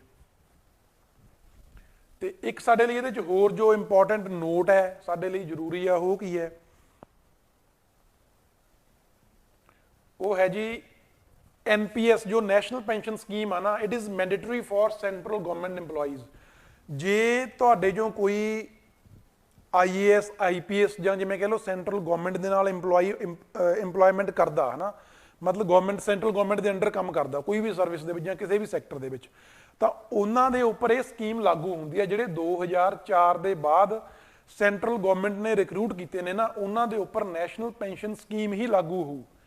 ਉਹ ਚਾਹੇ ਸੈਂਟਰਲ ਗਵਰਨਮੈਂਟ ਦਾ EMPLOYEE ਚਾਹੇ ਪੰਜਾਬ 'ਚ ਕੰਮ ਕਰ ਰਿਹਾ, ਪੰਜਾਬ 'ਚ ਆਪਾਂ ਕਹਿੰਦੇ ਹਾਂ ਜਿਵੇਂ ਹੁਣ ਓਲਡ ਪੈਨਸ਼ਨ ਸਕੀਮ ਦੀ ਗੱਲ ਕਰ ਰਹੇ ਨੇ, ਬਟ ਹਲੇ ਤੱਕ ਜੋ ਸਿਸਟਮ ਆ, ਜੋ ਗਾਈਡਲਾਈਨਸ ਨੇ ਉਹਦੇ ਅੰਡਰ ਇਹੀ ਆ ਵੀ national pension scheme is mandatory for the central recruits ਜਿਹੜੇ 2004 ਦੇ ਬਾਅਦ ਗਵਰਨਮੈਂਟ ਨੇ ਰਿਕਰੂਟ ਕੀਤੇ ਨੇ। ਠੀਕ ਹੈ ਜੀ, ਉਹ ਜਿਹੜੀ ਮਰਜ਼ੀ ਸਟੇਟ ਸਰਵਿਸ ਪ੍ਰੋਵਾਈਡ ਕਰਨ, ਉਹਨਾਂ ਦੇ ਉੱਪਰ ਜਿਹੜੀ ਪੈਨਸ਼ਨ ਸਕੀਮ ਆ ਉਹ ਨੈਸ਼ਨਲ ਪੈਨਸ਼ਨ ਸਕੀਮ ਹੀ ਲਾਗੂ ਹੋਊ। ਠੀਕ ਹੈ, ਧਿਆਨ 'ਚ ਰੱਖਿਓ। ਬਸ ਇਹਦੇ 'ਚ ਇੱਕ ਐਕਸੈਪਸ਼ਨ ਦਿੱਤੀ ਹੈ। ਐਕਸੈਪਸ਼ਨ ਕੀ ਹੈ ਜੀ? ਆਰਮਡ ਫੋਰਸਿਸ, ਜਿਹੜੀਆਂ ਆਰਮਡ ਫੋਰਸਿਸ ਨੇ ਉਹਨਾਂ ਦੇ ਉੱਪਰ ਇਹ ਲਾਗੂ ਨਹੀਂ ਹੁੰਦੀ ਨੈਸ਼ਨਲ ਪੈਨਸ਼ਨ ਸਕੀਮ। ਠੀਕ ਹੈ ਜੀ, ਬਸ ਇਹ ਧਿਆਨ ਰੱਖਿਓ। ਤੇ ਫਿਰ ਇਹਨੂੰ ਇੰਪਲੀਮੈਂਟ ਕਿਹੜੀ ਏਜੰਸੀ ਕਰ ਰਹੀ ਆ? ਜੋ ਸਾਡੀ ਨੈਸ਼ਨਲ ਪੈਨਸ਼ਨ ਸਕੀਮ ਇਹਨੂੰ ਕਰ ਰਹੀ ਆ PFRDA, pension fund regulatory and development authority ਆ ਜੋ ਇੰਡੀਆ ਦੀ, ਉਹ ਬੋਡੀ ਇਸ ਸਕੀਮ ਨੂੰ ਇੰਪਲੀਮੈਂਟ ਕਰ ਰਹੀ ਆ। ਇਹ 2018 ਦੇ ਵਿੱਚ UPSC 'ਚ ਕੁਐਸਚਨ ਪੁੱਛਿਆ ਗਿਆ ਸੀ ਨੈਸ਼ਨਲ ਪੈਨਸ਼ਨ ਸਕੀਮ ਬਾਰੇ, ਉਹਦੇ 'ਚ ਇਹ ਸਟੇਟਮੈਂਟ ਵੀ ਸੀ ਵੀ ਇਹਨੂੰ ਇੰਪਲੀਮੈਂਟ ਕਿਹੜੀ ਬੋਡੀ ਕਰ ਰਹੀ ਆ। ਠੀਕ ਹੈ ਜੀ, ਤੇ ਕਿਉਂਕਿ ਉਦੋਂ ਨਵੀਆਂ ਕੁਝ ਗਾਈਡਲਾਈਨ ਜਿਵੇਂ ਤੁਹਾਨੂੰ ਦੱਸਿਆ ਵੀ ਏਜ ਵਧਾਈ ਸੀ, ਤੇ ਇਸ ਸਾਲ ਫੇਰ ਨਿਊਜ਼ ਦੇ ਵਿੱਚ ਆ, ਬਹੁਤ ਜ਼ਿਆਦਾ ਨਿਊਜ਼ ਦੇ ਵਿੱਚ ਆ। ਸੋ ਸਾਡੇ ਲਈ ਬਹੁਤ ਇੰਪੋਰਟੈਂਟ ਆ। ਜੇ UPSC ਨਹੀਂ ਤਾਂ ਸਟੇਟ PCS ਪੁੱਛਿਆ ਜਾ ਸਕਦਾ, ਪ੍ਰੀ ਦੋਨਾਂ ਲਈ ਰੈਲੇਵੈਂਟ ਆ। ਬਟ ਜੇ ਆਪਾਂ ਗੱਲ ਕਰੀਏ ਮੇਨਸ ਦੀ, ਮੇਨਸ ਦੇ ਪੁਆਇੰਟ ਆਫ ਵਿਊ ਤੋਂ ਦੋਨਾਂ ਲਈ ਬਹੁਤ ਇੰਪੋਰਟੈਂਟ ਆ ਇਹ। ਤੇ NPS ਸਕੀਮ ਆ ਜਿਹੜੀ, ਇਹ ਵੀ ਬਹੁਤ ਇੰਪੋਰਟੈਂਟ ਫੈਕਟ ਹੈ। ਇਹਦੇ ਬਾਰੇ ਵੀ ਇਹਨੂੰ ਰਿਕਮੈਂਡ ਕਿਹਨੇ ਕੀਤਾ ਸੀ? 2004 'ਚ ਆਪਾਂ ਨੂੰ ਪਤਾ ਵੀ ਇੰਟਰੋਡਿਊਸ ਕੀਤੀ ਹੈ ਇਹ, ਬਟ ਉਸ ਲਈ ਨਾ ਪਹਿਲਾਂ ਗਵਰਨਮੈਂਟ ਨੇ 1998 ਦੇ ਵਿੱਚ ਇੱਕ ਪ੍ਰੋਜੈਕਟ ਚਲਾਇਆ ਸੀ। ਪ੍ਰੋਜੈਕਟ ਦਾ ਨਾਮ ਸੀ old age social and income security project, very important. ਠੀਕ ਹੈ ਜੀ, ਇਹ ਜੋ ਪੈਨਸ਼ਨ ਸੈਕਟਰ ਦੇ ਵਿੱਚ ਰਿਫਾਰਮਸ ਕਰਨ ਵਾਸਤੇ ਇਹ ਪ੍ਰੋਜੈਕਟ ਲਿਆਂਦਾ ਗਿਆ ਸੀ। OASIS ਪ੍ਰੋਜੈਕਟ ਕਹਿੰਦੇ ਨੇ ਆਪਾਂ ਇਹਨੂੰ, old age social and income security project, ਜਿਹੜਾ 1998 'ਚ ਚਲਾਇਆ ਸੀ। ਉਸ ਪ੍ਰੋਜੈਕਟ ਨੇ ਰਿਕਮੈਂਡ ਕੀਤਾ ਸੀ ਨੈਸ਼ਨਲ ਪੈਨਸ਼ਨ ਸਕੀਮ ਬਾਰੇ। ਠੀਕ ਹੈ ਜੀ, ਹਾਂਜੀ ਸਰਬਜੋਤ ਜੀ, ਗੁੱਡ ਈਵਨਿੰਗ ਜੀ, ਗੁੱਡ ਈਵਨਿੰਗ। ਠੀਕ ਹੈ ਜੀ, ਧਿਆਨ ਰੱਖਿਓ ਜੇ OASIS ਪ੍ਰੋਜੈਕਟ ਦੀ ਗੱਲ ਆਉਂਦੀ ਹੈ ਨਾ, ਕਿਉਂਕਿ ਮੈਂ ਤੁਹਾਨੂੰ ਦੱਸਿਆ ਵੀ ਆਪਾਂ ਜਿਹੜੀ ਨਿਊਜ਼ ਕਰੰਟ ਦੇ ਵਿੱਚ ਹੈ ਉਹਦੇ ਬਾਰੇ ਆਪਾਂ ਹਰ ਚੀਜ਼ ਪੜ੍ਹਨੀ ਆ। ਠੀਕ ਹੈ ਜੀ, ਉਹ ਚਾਹੇ ਸਾਡੇ ਹਿਸਟੋਰਿਕ ਪੁਆਇੰਟ ਆਫ ਵਿਊ ਤੋਂ ਆ ਜਾਂ ਕਹਿ ਲਓ ਵੀ ਕਿਸੇ ਪਿਛਲੀ ਡੇਟ ਦੇ ਨਾਲ ਸੰਬੰਧ ਰੱਖਦੀ ਆ ਵੀ ਜਦੋਂ ਕੋਈ ਪ੍ਰੋਜੈਕਟ ਆਪਾਂ ਇੰਟਰੋਡਿਊਸ ਕੀਤਾ। ਠੀਕ ਹੈ ਜੀ, ਸਾਨੂੰ ਉਹ ਚੀਜ਼ ਧਿਆਨ 'ਚ ਰੱਖਣੀ ਪਊ। ਸੋ ਇੱਥੇ ਉਹ ਚੀਜ਼ ਕੀ ਹੈ? ਇੱਥੇ ਹੈਗਾ OASIS project, old age social and income security project, very important. ਤੇ ਹੁਣ ਜੇ ਆਪਾਂ ਗੱਲ ਕਰੀਏ ਵੀ ਜਿਵੇਂ ਬਹੁਤ ਸਾਰੀਆਂ ਸਟੇਟਸ ਤਾਂ ਕਹੀ ਰਹੀਆਂ ਨੇ ਓਲਡ ਪੈਨਸ਼ਨ ਸਕੀਮ ਚਲਾਉਣ ਦੇ ਲਈ ਦੁਬਾਰਾ, ਬਟ EMPLOYEES ਵੀ ਇਸ ਚੀਜ਼ ਦੀ ਮੰਗ ਕਰ ਰਹੇ ਨੇ। ਕਿਉਂ ਕਰ ਰਹੇ ਨੇ ਮੰਗ, ਜਾਂ ਆਪਾਂ ਕਹਿ ਲਈਏ ਵੀ ਨੈਸ਼ਨਲ ਪੈਨਸ਼ਨ ਸਕੀਮ ਦੇ ਨਾਲ ਕਿਹੜੇ ਰਿਲੇਟਡ ਇਸ਼ੂਜ਼ ਨੇ ਜਿਨ੍ਹਾਂ ਕਰਕੇ ਇਸ ਚੀਜ਼ ਨੂੰ ਰਿਪਲੇਸ ਕਰਨ ਦੀ ਦੁਬਾਰਾ ਗੱਲ ਹੋ ਰਹੀ ਆ। ਇਹ ਪੁਆਇੰਟ ਸਾਡੇ ਮੇਨਸ ਆਨਸਰ ਰਾਈਟਿੰਗ ਦੇ ਲਈ ਬਹੁਤ ਜ਼ਰੂਰੀ ਨੇ, ਉੱਥੇ ਅਸੀਂ ਲਿਖ ਸਕਦੇ ਹਾਂ ਇਹਨਾਂ ਨੂੰ। ਪਹਿਲਾ ਤਾਂ ਹੋ ਗਿਆ ਜਿਵੇਂ EMPLOYEES have to contribute a share of their salary, ਠੀਕ ਹੈ ਜੀ। ਹੁਣ ਜੇ ਮੈਂ ਗੱਲ ਕਰਾਂ ਵੀ ਇੱਕ ਪਾਸੇ ਤਾਂ 올ਡ ਪੈਨਸ਼ਨ ਸਕੀਮ ਆ ਜਿਹਦੇ 'ਚ ਮੈਨੂੰ ਕੋਈ ਆਪਣਾ ਯੋਗਦਾਨ ਹੀ ਨਹੀਂ ਸੀ ਪਾਉਣਾ ਪੈਂਦਾ, ਤੇ ਦੂਸਰੇ ਪਾਸੇ ਨੈਸ਼ਨਲ ਪੈਨਸ਼ਨ ਸਕੀਮ ਆ ਜਿਹਦੇ 'ਚ ਮੈਨੂੰ ਆਪਣੀ ਸੈਲਰੀ ਦਾ ਕੁਛ ਨਾ ਕੁਛ ਹਿੱਸਾ ਉੱਥੇ ਇਨਵੈਸਟ ਕਰਨਾ ਪੈਣਾ। ਤਾਂ ਓਬਵੀਅਸਲੀ ਮੇਰੇ ਲਈ ਤਾਂ 올ਡ ਪੈਨਸ਼ਨ ਸਕੀਮ ਹੀ ਵਧੀਆ ਨਾ, ਕਿਉਂਕਿ ਸਾਰੀ ਦੀ ਸਾਰੀ ਸੈਲਰੀ ਮੈਂ ਯੂਜ਼ ਕਰ ਪਾ ਰਿਹਾ ਉਹਦੇ 'ਚ। ਉਹ ਹੋ ਗਿਆ। ਦੂਸਰਾ ਪੁਆਇੰਟ ਇਹਦੇ 'ਚ ਹੋ ਗਿਆ no tax benefits on 40% of investment in annuities. ਜਿਹੜੀ 40% ਮੈਂ ਤੁਹਾਨੂੰ ਦੱਸਿਆ ਵੀ NPS ਦੇ ਅੰਡਰ ਐਨੂਟੀ 'ਚ ਇਨਵੈਸਟ ਕਰਨਾ, ਉਹਦੇ ਤੇ ਸਾਨੂੰ ਕੋਈ ਟੈਕਸ ਬੈਨੀਫਿਟ ਨਹੀਂ ਮਿਲਣਾ, ਠੀਕ ਹੈ ਜੀ। ਬਟ ਜਿਹੜੀ 올ਡ ਪੈਨਸ਼ਨ ਸਕੀਮ ਆ ਉਹਦੇ 'ਚ ਕੋਈ ਟੈਕਸ ਅਸੀਂ ਦੇਣਾ ਹੀ ਨਹੀਂ, ਜਿਹੜੀ ਵੀ ਸਾਡੀ ਪੈਨਸ਼ਨ ਮਿਲੇ ਉਹ ਤੇ ਕੋਈ ਟੈਕਸ ਨਹੀਂ ਲਾਗੂ ਹੋਊਗਾ। ਸੋ ਸਾਡੇ ਲਈ ਫੇਰ ਉਹ ਬੈਨੀਫੀਸ਼ੀਅਲ ਆ। ਤੇ ਫਿਰ ਆਪਾਂ ਗੱਲ ਕਰੀਏ ਰਿਟਰਨਸ ਆਰ ਮਾਰਕੀਟ ਬੇਸਡ, ਜਿਹੜੀ ਚਲੋ 60% ਆ, ਜਾਂ ਜਿਹੜੀ ਉਸ ਤੋਂ ਪਹਿਲਾਂ ਆਪਾਂ ਇਨਵੈਸਟ ਕਰ ਰਹੇ ਹਾਂ ਮਾਰਕੀਟ ਬੇਸਡ ਇੰਸਟਰੂਮੈਂਟਸ ਦੇ ਉੱਪਰ, ਜਿਵੇਂ ਸਿਕਿਉਰਿਟੀਜ਼ ਮੈਂ ਤੁਹਾਨੂੰ ਦੱਸਿਆ, ਉਹਨਾਂ ਦੇ ਉੱਪਰ ਜਿਹੜਾ ਰਿਟਰਨ ਆ ਨਾ, ਜਿਹੜਾ ਇੰਟਰਸਟ ਮਿਲਣਾ ਉਹ ਮਾਰਕੀਟ ਬੇਸਡ ਆ। ਮਤਲਬ ਜੇ ਉਹਨਾਂ ਸਿਕਿਉਰਿਟੀਜ਼ ਦੀ ਡਿਮਾਂਡ ਘੱਟ ਆ ਫਿਰ ਤਾਂ ਸਾਨੂੰ ਇੰਟਰਸਟ ਜ਼ਿਆਦਾ ਮਿਲੂ ਉਹਦੇ ਤੇ। ਜੇ ਉਹਨਾਂ ਸਿਕਿਉਰਿਟੀਜ਼ ਉਹਨਾਂ ਇੰਸਟਰੂਮੈਂਟਸ ਦੀ ਮਾਰਕੀਟ ਦੇ ਵਿੱਚ ਡਿਮਾਂਡ ਆਲਰੇਡੀ ਜ਼ਿਆਦਾ ਆ ਗਈ ਫਿਰ ਸਾਨੂੰ ਉਹ ਤੇ ਵਿਆਜ ਘੱਟ ਮਿਲੂਗਾ। ਸੋ ਜਿਹੜੀ ਸਾਨੂੰ ਉਸ ਇਨਵੈਸਟਮੈਂਟ ਤੋਂ ਸਾਨੂੰ ਇਨਕਮ ਜਨਰੇਟ ਹੋਣੀ ਆ, ਜਿਹੜੀ ਸਾਨੂੰ ਰਿਟਰਨ ਮਿਲਣੀ ਆ, ਉਹ ਮਾਰਕੀਟ ਤੇ ਡਿਪੈਂਡ ਕਰਦੀ ਆ। ਮਤਲਬ ਉਹ ਫਿਕਸ ਨਹੀਂ ਹੈਗੀ ਵੀ ਇੰਨੀ ਮਿਲਣੀ ਆ, ਠੀਕ ਹੈ ਜੀ। ਉਹ ਘੱਟ ਵੀ ਸਕਦੀ ਆ, ਉਹ ਵੱਧ ਵੀ ਸਕਦੀ ਆ। ਸੋ ਉਹਦੇ 'ਚ ਇੱਕ ਵੋਲੇਟਿਲਿਟੀ ਆ ਜਿਹਦੇ ਕਰਕੇ ਇਹ ਵੀ ਇੱਕ ਇਸ਼ੂ ਰੇਜ਼ ਹੁੰਦਾ, ਠੀਕ ਹੈ ਜੀ। ਧਿਆਨ 'ਚ ਰੱਖਿਓ ਇਹ ਪੁਆਇੰਟ, ਮੇਨਸਲੀ ਤੁਸੀਂ ਲਿਖ ਸਕਦੇ ਹੋ।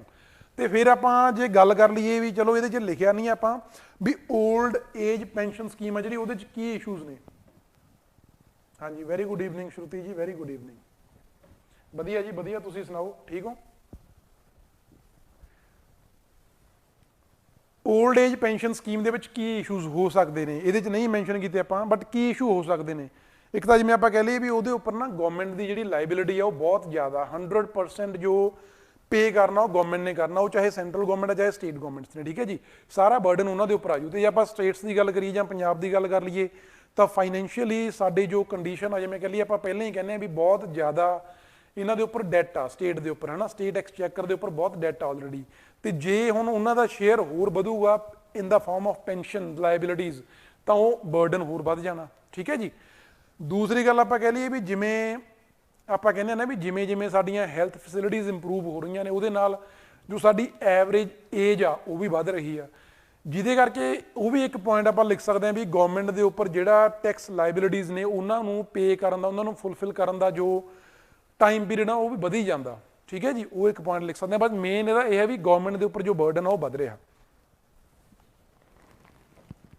ਹਾਂਜੀ ਹਾਂਜੀ, ਫਿਸਕਲ ਡੈਫਿਸਿਟ ਆਫ ਗਵਰਨਮੈਂਟ ਦੀ ਗੱਲ ਕਰ ਰਹੇ ਹੋ ਮਨਦੀਪ ਜੀ, ਠੀਕ ਹੈ ਜੀ। ਉਹ ਆਲਰੇਡੀ ਜਿਵੇਂ ਤੁਹਾਨੂੰ ਦੱਸਿਆ ਵੀ ਜੇ ਆਪਾਂ ਸਟੇਟ ਗਵਰਨਮੈਂਟਸ ਦੀ ਗੱਲ ਕਰੀਏ ਤਾਂ ਜੋ ਰੈਵਨਿਊ ਉਹਨਾਂ ਦਾ ਘੱਟ ਜਨਰੇਟ ਹੁੰਦਾ, ਜੋ ਐਕਸਪੈਂਡੀਚਰਸ ਨੇ ਉਹ ਜ਼ਿਆਦਾ ਨੇ, ਜਿਹਦੇ ਕਰਕੇ ਆਲਰੇਡੀ ਫਿਸਕਲ ਡੈਫਿਸਿਟ ਚੱਲ ਰਿਹਾ। ਤੇ ਜੇ ਇਹ ਚੀਜ਼ ਨੂੰ ਆਪਾਂ 올ਡ ਪੈਨਸ਼ਨ ਸਕੀਮ ਨੂੰ ਇੰਪਲੀਮੈਂਟ ਕਰਦੇ ਹਾਂ, ਗਵਰਨਮੈਂਟ ਦਾ ਜਿਹੜਾ ਐਕਸਪੈਂਡੀਚਰ ਆ ਉਹ ਹੋਰ ਵੱਧ ਜੂ ਤੇ ਉਹਦੇ ਨਾਲ ਫਿਸਕਲ ਡੈਫਿਸਿਟ ਆ ਜਿਹੜਾ ਉਹ ਸਾਡਾ ਹੋਰ ਵਾਈਡ ਹੋ ਜਾਊਗਾ। ਇਹ ਵਧੀਆ ਇਹ ਟੌਪਿਕ ਆ ਸਾਡੇ ਪੇਪਰ ਲਈ, ਬਹੁਤ ਰੈਲੇਵੈਂਟ ਟੌਪਿਕ ਆ, ਬਟ ਇਹਨੂੰ ਆਪਾਂ ਇਕਨੋਮੀ 'ਚ ਡਿਸਕਸ ਕਰਾਂਗੇ ਇਨ ਡਿਟੇਲ। ਤੇ ਹੁਣ ਸਾਡਾ ਇਹ ਸੀਗਾ ਪੈਨਸ਼ਨ ਸਕੀਮ ਬਾਰੇ। ਤੇ ਹੁਣ ਸਾਡਾ ਜੋ ਨੈਕਸਟ ਟੌਪਿਕ ਹੈ ਜੀ, very important, blue flag certification. ਤੁਸੀਂ ਸੁਣਿਆ ਹੋਣਾ ਵੈਸੇ ਬਲੂ ਫਲੈਗ ਸਰਟੀਫਿਕੇਸ਼ਨ ਕਾਫੀ ਨਿਊਜ਼ ਦੇ ਵਿੱਚ ਰਹਿੰਦਾ ਇਹ। ਤੇ ਰੀਸੈਂਟਲੀ ਇੰਡੀਆ ਦੀਆਂ 2 ਨਿਊ ਬੀਚਿਸ ਨੇ ਜਿਨ੍ਹਾਂ ਨੂੰ ਬਲੂ ਫਲੈਗ ਸਰਟੀਫਿਕੇਸ਼ਨ ਦਿੱਤਾ ਗਿਆ, ਤਾਂ ਹੀ ਇਹ ਨਿਊਜ਼ ਸੀ। By news recently 2 more Indian beaches have been given blue flag recognition. ਕਿਹੜੀਆਂ ਬੀਚਿਸ ਨੇ, ਧਿਆਨ ਰੱਖਿਓ ਜੀ। ਸਾਰੀਆਂ ਬੀਚਿਸ ਤੁਹਾਨੂੰ ਨਾ ਪਤਾ ਹੁਣ ਕੋਈ ਚੱਕਰ ਨਹੀਂ ਵੀ ਕਿਹੜੀਆਂ ਨੇ, ਬਟ ਜਿਹੜੀਆਂ 2 ਲੇਟੈਸਟ ਐਡ ਹੋਈਆਂ ਨੇ ਉਹ ਸਾਨੂੰ ਪਤਾ ਹੋਣ ਜਿਹਨਾਂ ਉਹ ਪੇਪਰ 'ਚ ਪੁੱਛੀਆਂ ਜਾ ਸਕਦੀਆਂ ਨੇ। First one is Minicoy Thundi beach and second one is Kadmat beach, very important.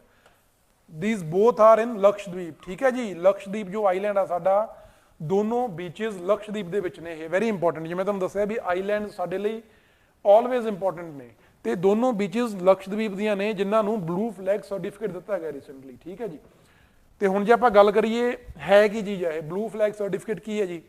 ਇਹ ਇੱਕ ਗਲੋਬਲ ਲੈਵਲ ਦੇ ਨਾ ਇਕੋ ਲੈਵਲ ਰਿਕੋਗਨੀਸ਼ਨ ਆ, ਇੱਕ ਸਰਟੀਫਿਕੇਸ਼ਨ ਆ। ਮਤਲਬ ਇਕੋ ਮਤਲਬ ਹੋ ਗਿਆ ਇਕੋਲੋਜੀ, ਇਕੋਲੋਜੀ ਦੇ ਪੁਆਇੰਟ ਆਫ ਵਿਊ ਤੋਂ, ਇਨਵਾਇਰਨਮੈਂਟ ਦੇ ਪੁਆਇੰਟ ਆਫ ਵਿਊ ਤੋਂ ਕਹਿ ਲਓ, ਜਾਂ ਸਸਟੇਨੇਬਲ ਡਿਵੈਲਪਮੈਂਟ ਦੇ ਪੁਆਇੰਟ ਆਫ ਵਿਊ ਤੋਂ ਕੁਝ ਸਾਈਟਸ ਨੇ ਜਿਨ੍ਹਾਂ ਨੂੰ ਇੱਕ ਏਜੰਸੀ ਆ FEE, ਉਹਦੇ ਬਾਰੇ ਆਪਾਂ ਹੁਣੇ ਗੱਲ ਕਰਾਂਗੇ, ਉਹ ਇਹਨਾਂ ਸਾਈਟਸ ਨੂੰ ਰੈਕੋਗਨੀਸ਼ਨ ਦਿੰਦੀ ਆ।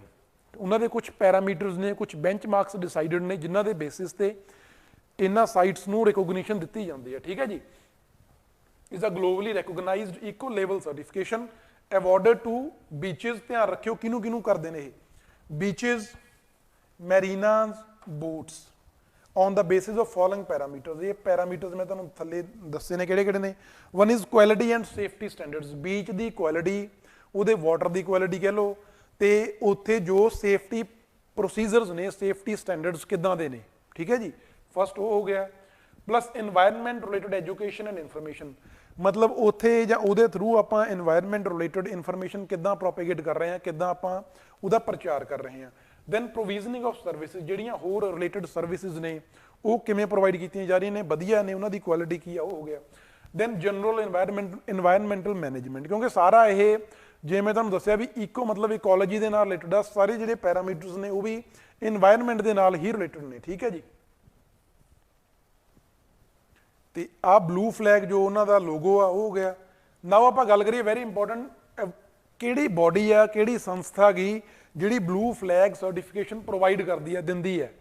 It is foundation of environmental education. Very important guys, ਧਿਆਨ ਰੱਖਿਓ, ਪੁੱਛਿਆ ਜਾ ਸਕਦਾ ਤੁਹਾਨੂੰ ਸਿੱਧਾ ਹੀ ਹੈ ਵੀ blue flag certification is given by, it is given by foundation for environmental education, ਜੋ ਇੱਕ ਨਾਨ ਪ੍ਰੋਫਿਟ ਆਰਗੇਨਾਈਜੇਸ਼ਨ ਹੈ, ਇੱਕ NGO ਹੈ, ਇਨਵਾਇਰਨਮੈਂਟਲ NGO ਆ, ਡੈਨਮਾਰਕ ਬੇਸਡ ਆ ਜੀ ਇਹ।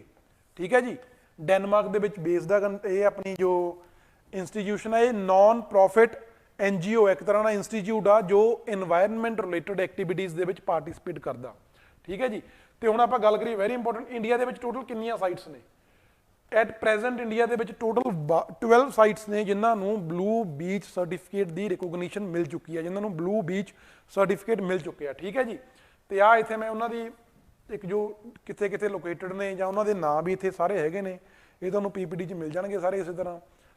ਜਿਵੇਂ ਇੱਕ ਗੁਜਰਾਤ 'ਚ ਹੋ ਗਈ, then Diu, then Karnataka, then Kerala, Lakshadweep ਦੇ ਵਿੱਚ 2 ਹੋ ਗਈਆਂ, ਤਮਿਲਨਾਡੂ, ਪੁੰਡੀਚੇਰੀ, ਆਪਣਾ ਪੌਂਡੀਚੇਰੀ ਔਰ ਪੁਡੂਚੇਰੀ ਵੀ ਕਹਿ ਸਕਦੇ ਹਾਂ ਆਪਾਂ, ਆਂਧਰਾ ਪ੍ਰਦੇਸ਼, ਉੜੀਸਾ, ਅੰਡੇਮਾਨ ਨਿਕੋਬਾਰ, ਕਰਨਾਟਕਾ। ਕਰਨਾਟਕ ਦੇ ਵਿੱਚ 2 ਨੇ। ਠੀਕ ਹੈ ਜੀ। ਤੇ ਇਹ ਬਸ ਤੁਹਾਨੂੰ ਕਿਹੜੀਆਂ ਕਿਹੜੀਆਂ ਨੇ ਜਾਂ ਉਹਨਾਂ ਦੇ ਸਾਰੀਆਂ ਦੇ ਨਾਂ ਯਾਦ ਵੈਸੇ ਨਹੀਂ ਕਰਨੇ, ਕੋਈ ਬਹੁਤੇ ਜ਼ਰੂਰੀ ਨਹੀਂ ਹੈ, ਜੇ ਕਰ ਲਓਗੇ ਤਾਂ ਵਧੀਆ। ਇੱਕ ਤਾਂ ਇਹ ਦੇਖ ਲਓ ਵੀ ਸਭ ਤੋਂ ਜ਼ਿਆਦਾ ਕਿਹੜੀ ਸਟੇਟ 'ਚ ਨੇ। ਜੇ ਆਪਾਂ ਸਟੇਟ ਦੀ ਗੱਲ ਕਰੀਏ ਤਾਂ ਕਰਨਾਟਕ ਦੇ ਵਿੱਚ 2 ਨੇ, ਜੇ ਆਪਾਂ ਆਈਲੈਂਡਸ ਦੀ ਗੱਲ ਕਰੀਏ ਤਾਂ ਲਕਸ਼ਦੀਪ ਦੇ ਵਿੱਚ ਵੀ 2 ਨੇ। ਠੀਕ ਹੈ ਜੀ।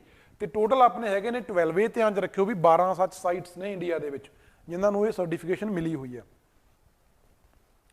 ਤੇ ਹੁਣ ਆਪਾਂ ਜੇ ਇਹਦੇ ਰਿਲੇਟਡ ਇੱਕ ਟੌਪਿਕ ਹੈ ਜੀ ਬੀਮਸ। ਬੀਮਸ ਕੀ ਹੈ? Beach environment and aesthetics management services. ਜਿਵੇਂ ਮੈਂ ਤੁਹਾਨੂੰ ਦੱਸਿਆ ਵੀ ਜੋ ਬਲੂ ਫਲੈਗ ਸਰਟੀਫਿਕੇਸ਼ਨ ਆ ਉਹ ਸਾਡੀ ਫਾਊਂਡੇਸ਼ਨ ਔਨ ਇਨਵਾਇਰਨਮੈਂਟਲ ਐਜੂਕੇਸ਼ਨ ਆ ਉਹ ਪ੍ਰੋਵਾਈਡ ਕਰਦੀ ਆ। ਉਸੇ ਲਾਈਨ ਦੇ ਉੱਪਰ, ਉਸੇ ਕ੍ਰਾਈਟੇਰੀਆ ਦੇ ਉੱਪਰ ਗਵਰਨਮੈਂਟ ਆਫ ਇੰਡੀਆ ਨੇ ਇੱਕ ਆਪਣੀ ਨੈਸ਼ਨਲ ਇਕੋ ਲੇਬਲਿੰਗ ਇੰਟਰੋਡਿਊਸ ਕੀਤੀ ਹੈ ਜਿਹਨੂੰ ਨਾਂ ਦਿੱਤਾ ਬੀਮਸ, ਬੀਚ ਇਨਵਾਇਰਨਮੈਂਟ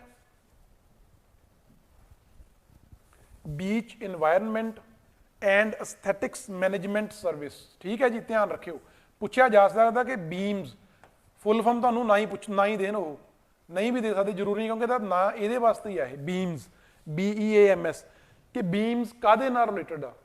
ਠੀਕ ਹੈ ਜੀ। ਜ਼ਰੂਰੀ ਨਹੀਂ ਉੱਥੇ ਫੁੱਲ ਫਾਰਮ ਦੇਣ। ਤੁਹਾਨੂੰ ਪਤਾ ਹੋਣਾ ਚਾਹੀਦਾ ਕਿ ਇੰਡੀਆ ਦੇ ਇਹ ਆਪਣੇ ਕੋਲ ministry of forest, environment and climate change ਨੇ ਆਪਣੀ ਇੱਕ ਇਕੋ ਲੇਬਲਿੰਗ ਸਟਾਰਟ ਕੀਤੀ ਆ ਸਾਡੀਆਂ ਬੀਚਜ਼ ਨੂੰ ਰੈਕੋਗਨੀਸ਼ਨ ਦੇਣ ਵਾਸਤੇ, ਇਨਵਾਇਰਨਮੈਂਟਲ ਪੁਆਇੰਟ ਆਫ ਵਿਊ ਤੋਂ, ਜੋ ਆਪਾਂ ਉਹਨਾਂ ਦੀ ਪ੍ਰੋਟੈਕਸ਼ਨ ਆ, ਪ੍ਰੋਟੈਕਟਿਵ ਮੈਜ਼ਰਸ ਲੈ ਸਕੀਏ ਉਹਦੇ ਲਈ ਆ। ਠੀਕ ਹੈ ਜੀ। ਧਿਆਨ ਰੱਖਿਓ ਜੋ ਬਲੂ ਫਲੈਗ ਲੇਬਲਿੰਗ ਆ ਉਹਦੀਆਂ ਲਾਈਨਸ ਤੇ ਹੀ ਲਾਂਚ ਕੀਤੀ ਹੈ, ਵੈਰੀ ਇੰਪੋਰਟੈਂਟ। ਤੇ ਹੁਣ ਸਾਡਾ ਜੋ ਨੈਕਸਟ ਟੌਪਿਕ ਹੈ ਜੀ ਦੈਟ ਇਜ਼ ਮੌਨਾ ਲੋਆ ਔਰ ਮਾਉਨਾ ਲੋਆ। ਇਹ ਵੀ ਬਹੁਤ ਇੰਪੋਰਟੈਂਟ ਆ ਜੀ, ਜਿਓਗ੍ਰਾਫੀ ਪੁਆਇੰਟ ਆਫ ਵਿਊ ਤੋਂ ਬਹੁਤ ਇੰਪੋਰਟੈਂਟ ਆ ਇਹ। Why news recently eruption of lava from Mauna Loa. Mauna Loa ਧਿਆਨ ਰੱਖਿਓ ਜੀ ਵਰਲਡ ਦਾ ਲਾਰਜੈਸਟ ਐਕਟਿਵ ਵੋਲਕੈਨੋ ਆ। Mauna Loa is world's largest active volcano. ठीक है जी। ਇਹ ਹੁਣ ਰੀਸੈਂਟ ਇਹ ਹੁਣ ਇਰਪਟ ਹੋ ਰਿਹਾ, ਉੱਥੋਂ ਲਾਵਾ ਨਿਕਲ ਰਿਹਾ ਬਾਹਰ ਤੇ has been reported first time since 1984। ਇਸ ਤੋਂ ਪਹਿਲਾਂ ਉੱਥੇ 1984 ਦੇ ਵਿੱਚ ਉਹ ਜੋ ਵੋਲਕੈਨੋ ਆ, ਜੋ ਜਵਾਲਾਮੁਖੀ ਆ, 1984 ਚ ਫਟਿਆ ਸੀ ਉਹ, ਠੀਕ ਹੈ ਜੀ, ਉਹਦੇ ਚੋਂ ਲਾਵਾ ਨਿਕਲਿਆ ਸੀ ਤੇ ਉਹਦੇ ਬਾਅਦ ਹੁਣ ਉਹ ਲਾਵਾ ਦੁਬਾਰਾ ਨਿਕਲ ਰਿਹਾ। ਤਾਂ ਸਾਡੇ ਲਈ ਇੰਪੋਰਟੈਂਟ ਹੈ ਕਿਉਂਕਿ ਜਿਓਗ੍ਰਾਫੀ ਦੇ ਵਿੱਚ ਵੋਲਕੈਨੋਜ਼ ਤੁਹਾਡੇ ਲਈ ਇੱਕ ਸੈਪਰੇਟ ਟੌਪਿਕ ਆ, UPSC ਦੇ ਵਿੱਚ ਵੀ ਤੇ PCS ਦੇ ਵਿੱਚ ਵੀ। ਤਾਂ ਸਾਨੂੰ ਇਹ ਚੀਜ਼ਾਂ, ਜੇ ਕਰੰਟ ਅਫੇਅਰਸ ਦੇ ਵਿੱਚ ਉੱਦਾਂ ਦੀ ਕੋਈ ਚੀਜ਼ ਆ ਰਹੀ ਹੈ ਜਿਹੜੀ ਸਾਡੇ ਜੋ ਸਾਡਾ ਸਟੈਟਿਕ ਸਬਜੈਕਟਸ ਨੇ ਉਹਨਾਂ ਦੇ ਸਿਲੇਬਸ ਦੇ ਵਿੱਚ ਮੈਂਸ਼ਨਡ ਆ, ਤਾਂ ਸਾਨੂੰ ਉਹ ਚੀਜ਼ਾਂ ਕਰਨੀਆਂ ਚਾਹੀਦੀਆਂ ਨੇ, ਠੀਕ ਹੈ ਜੀ, ਪੁੱਛੀਆਂ ਜਾ ਸਕਦੀਆਂ ਨੇ ਉਹ। ਤੇ ਆਹ ਜੋ ਇਹਦੀ ਇਮੇਜ ਹੈ ਜਦੋਂ ਵੋਲਕੈਨੋ ਇਰਪਟ ਹੋ ਰਿਹਾ ਸੀ, ਉਹ ਦਿਖਾਈ ਹੈ ਉਹਦੀ ਇਮੇਜ। ਤੇ ਹੁਣ ਆਪਾਂ ਜੇ ਗੱਲ ਕਰੀਏ, ਇੱਕ ਇਹ ਧਿਆਨ 'ਚ ਰੱਖਿਓ ਜ਼ਰੂਰ ਕਿ ਮਾਉਨਾ ਲੋਆ ਵਰਲਡ ਦਾ ਲਾਰਜੈਸਟ ਐਕਟਿਵ ਵੋਲਕੈਨੋ ਆ ਜੀ। ਐਕਟਿਵ ਵੋਲਕੈਨੋਜ਼ ਦੀ ਆਪਾਂ ਗੱਲ ਕਰੀਏ ਨਾ, ਕੁਝ ਹੁੰਦੇ ਨੇ ਐਕਸਟਿੰਕਟ, ਕੁਝ ਹੁੰਦੇ ਨੇ ਐਕਟਿਵ। ਐਕਸਟਿੰਕਟ ਤਾਂ ਉਹ ਵੋਲਕੈਨੋ ਨੇ ਜਿਹੜੇ ਮਤਲਬ ਕਿ ਜਿਨ੍ਹਾਂ ਚੋਂ ਲਾਵਾ ਨਿਕਲ ਹੀ ਨਹੀਂ ਸਕਦਾ, ਹੁਣ ਮਤਲਬ ਕਿ ਖਤਮ ਹੀ ਹੋ ਗਿਆ, ਐ ਸਮਝ ਲਓ ਉਹ, ਠੀਕ ਹੈ ਜੀ, ਵੀ ਉਹਨਾਂ ਚੋਂ ਲਾਵਾ ਨਿਕਲਣਾ ਐਕਸਪੈਕਟਡ ਹੀ ਨਹੀਂ ਹੈ। ਇਹਨੂੰ ਜੋ ਆਪਣੇ ਕੋਲ ਕਹ ਲਓ ਕਮਿੰਗ ਟਾਈਮਸ ਨੇ, ਉਹਨਾਂ ਚੋਂ ਲਾਵਾ ਨਹੀਂ ਨਿਕਲੂਗਾ। ਐਕਟਿਵ ਵੋਲਕੈਨੋ ਉਹ ਹੁੰਦੇ ਨੇ ਜਿਨ੍ਹਾਂ ਚੋਂ ਜਾਂ ਤਾਂ ਲਾਵਾ ਨਿਕਲ ਰਿਹਾ, ਜਾਂ ਉਹਨਾਂ ਚੋਂ ਲਾਵਾ ਨਿਕਲਣ ਦੀ, ਜਾਂ ਕਹ ਲਓ ਜਵਾਲਾਮੁਖੀਆਂ ਦੇ ਫਟਣ ਦੀ ਉਮੀਦ ਆ ਵੀ ਆਉਣ ਵਾਲੇ ਸਮੇਂ 'ਚੋਂ ਫਟ ਸਕਦੇ ਨੇ। ਤੇ ਜਿਹੜੇ ਤਾਂ ਐਕਟਿਵ, ਜਿਹੜੇ ਤਾਂ ਹੁਣ ਕਰੰਟਲੀ ਲਾਵਾ ਨਿਕਲ ਰਿਹਾ ਉਹ ਐਕਟਿਵ ਹੋ ਗਏ, ਤੇ ਕੁਝ ਹੁੰਦੇ ਨੇ ਡੋਰਮੈਂਟ।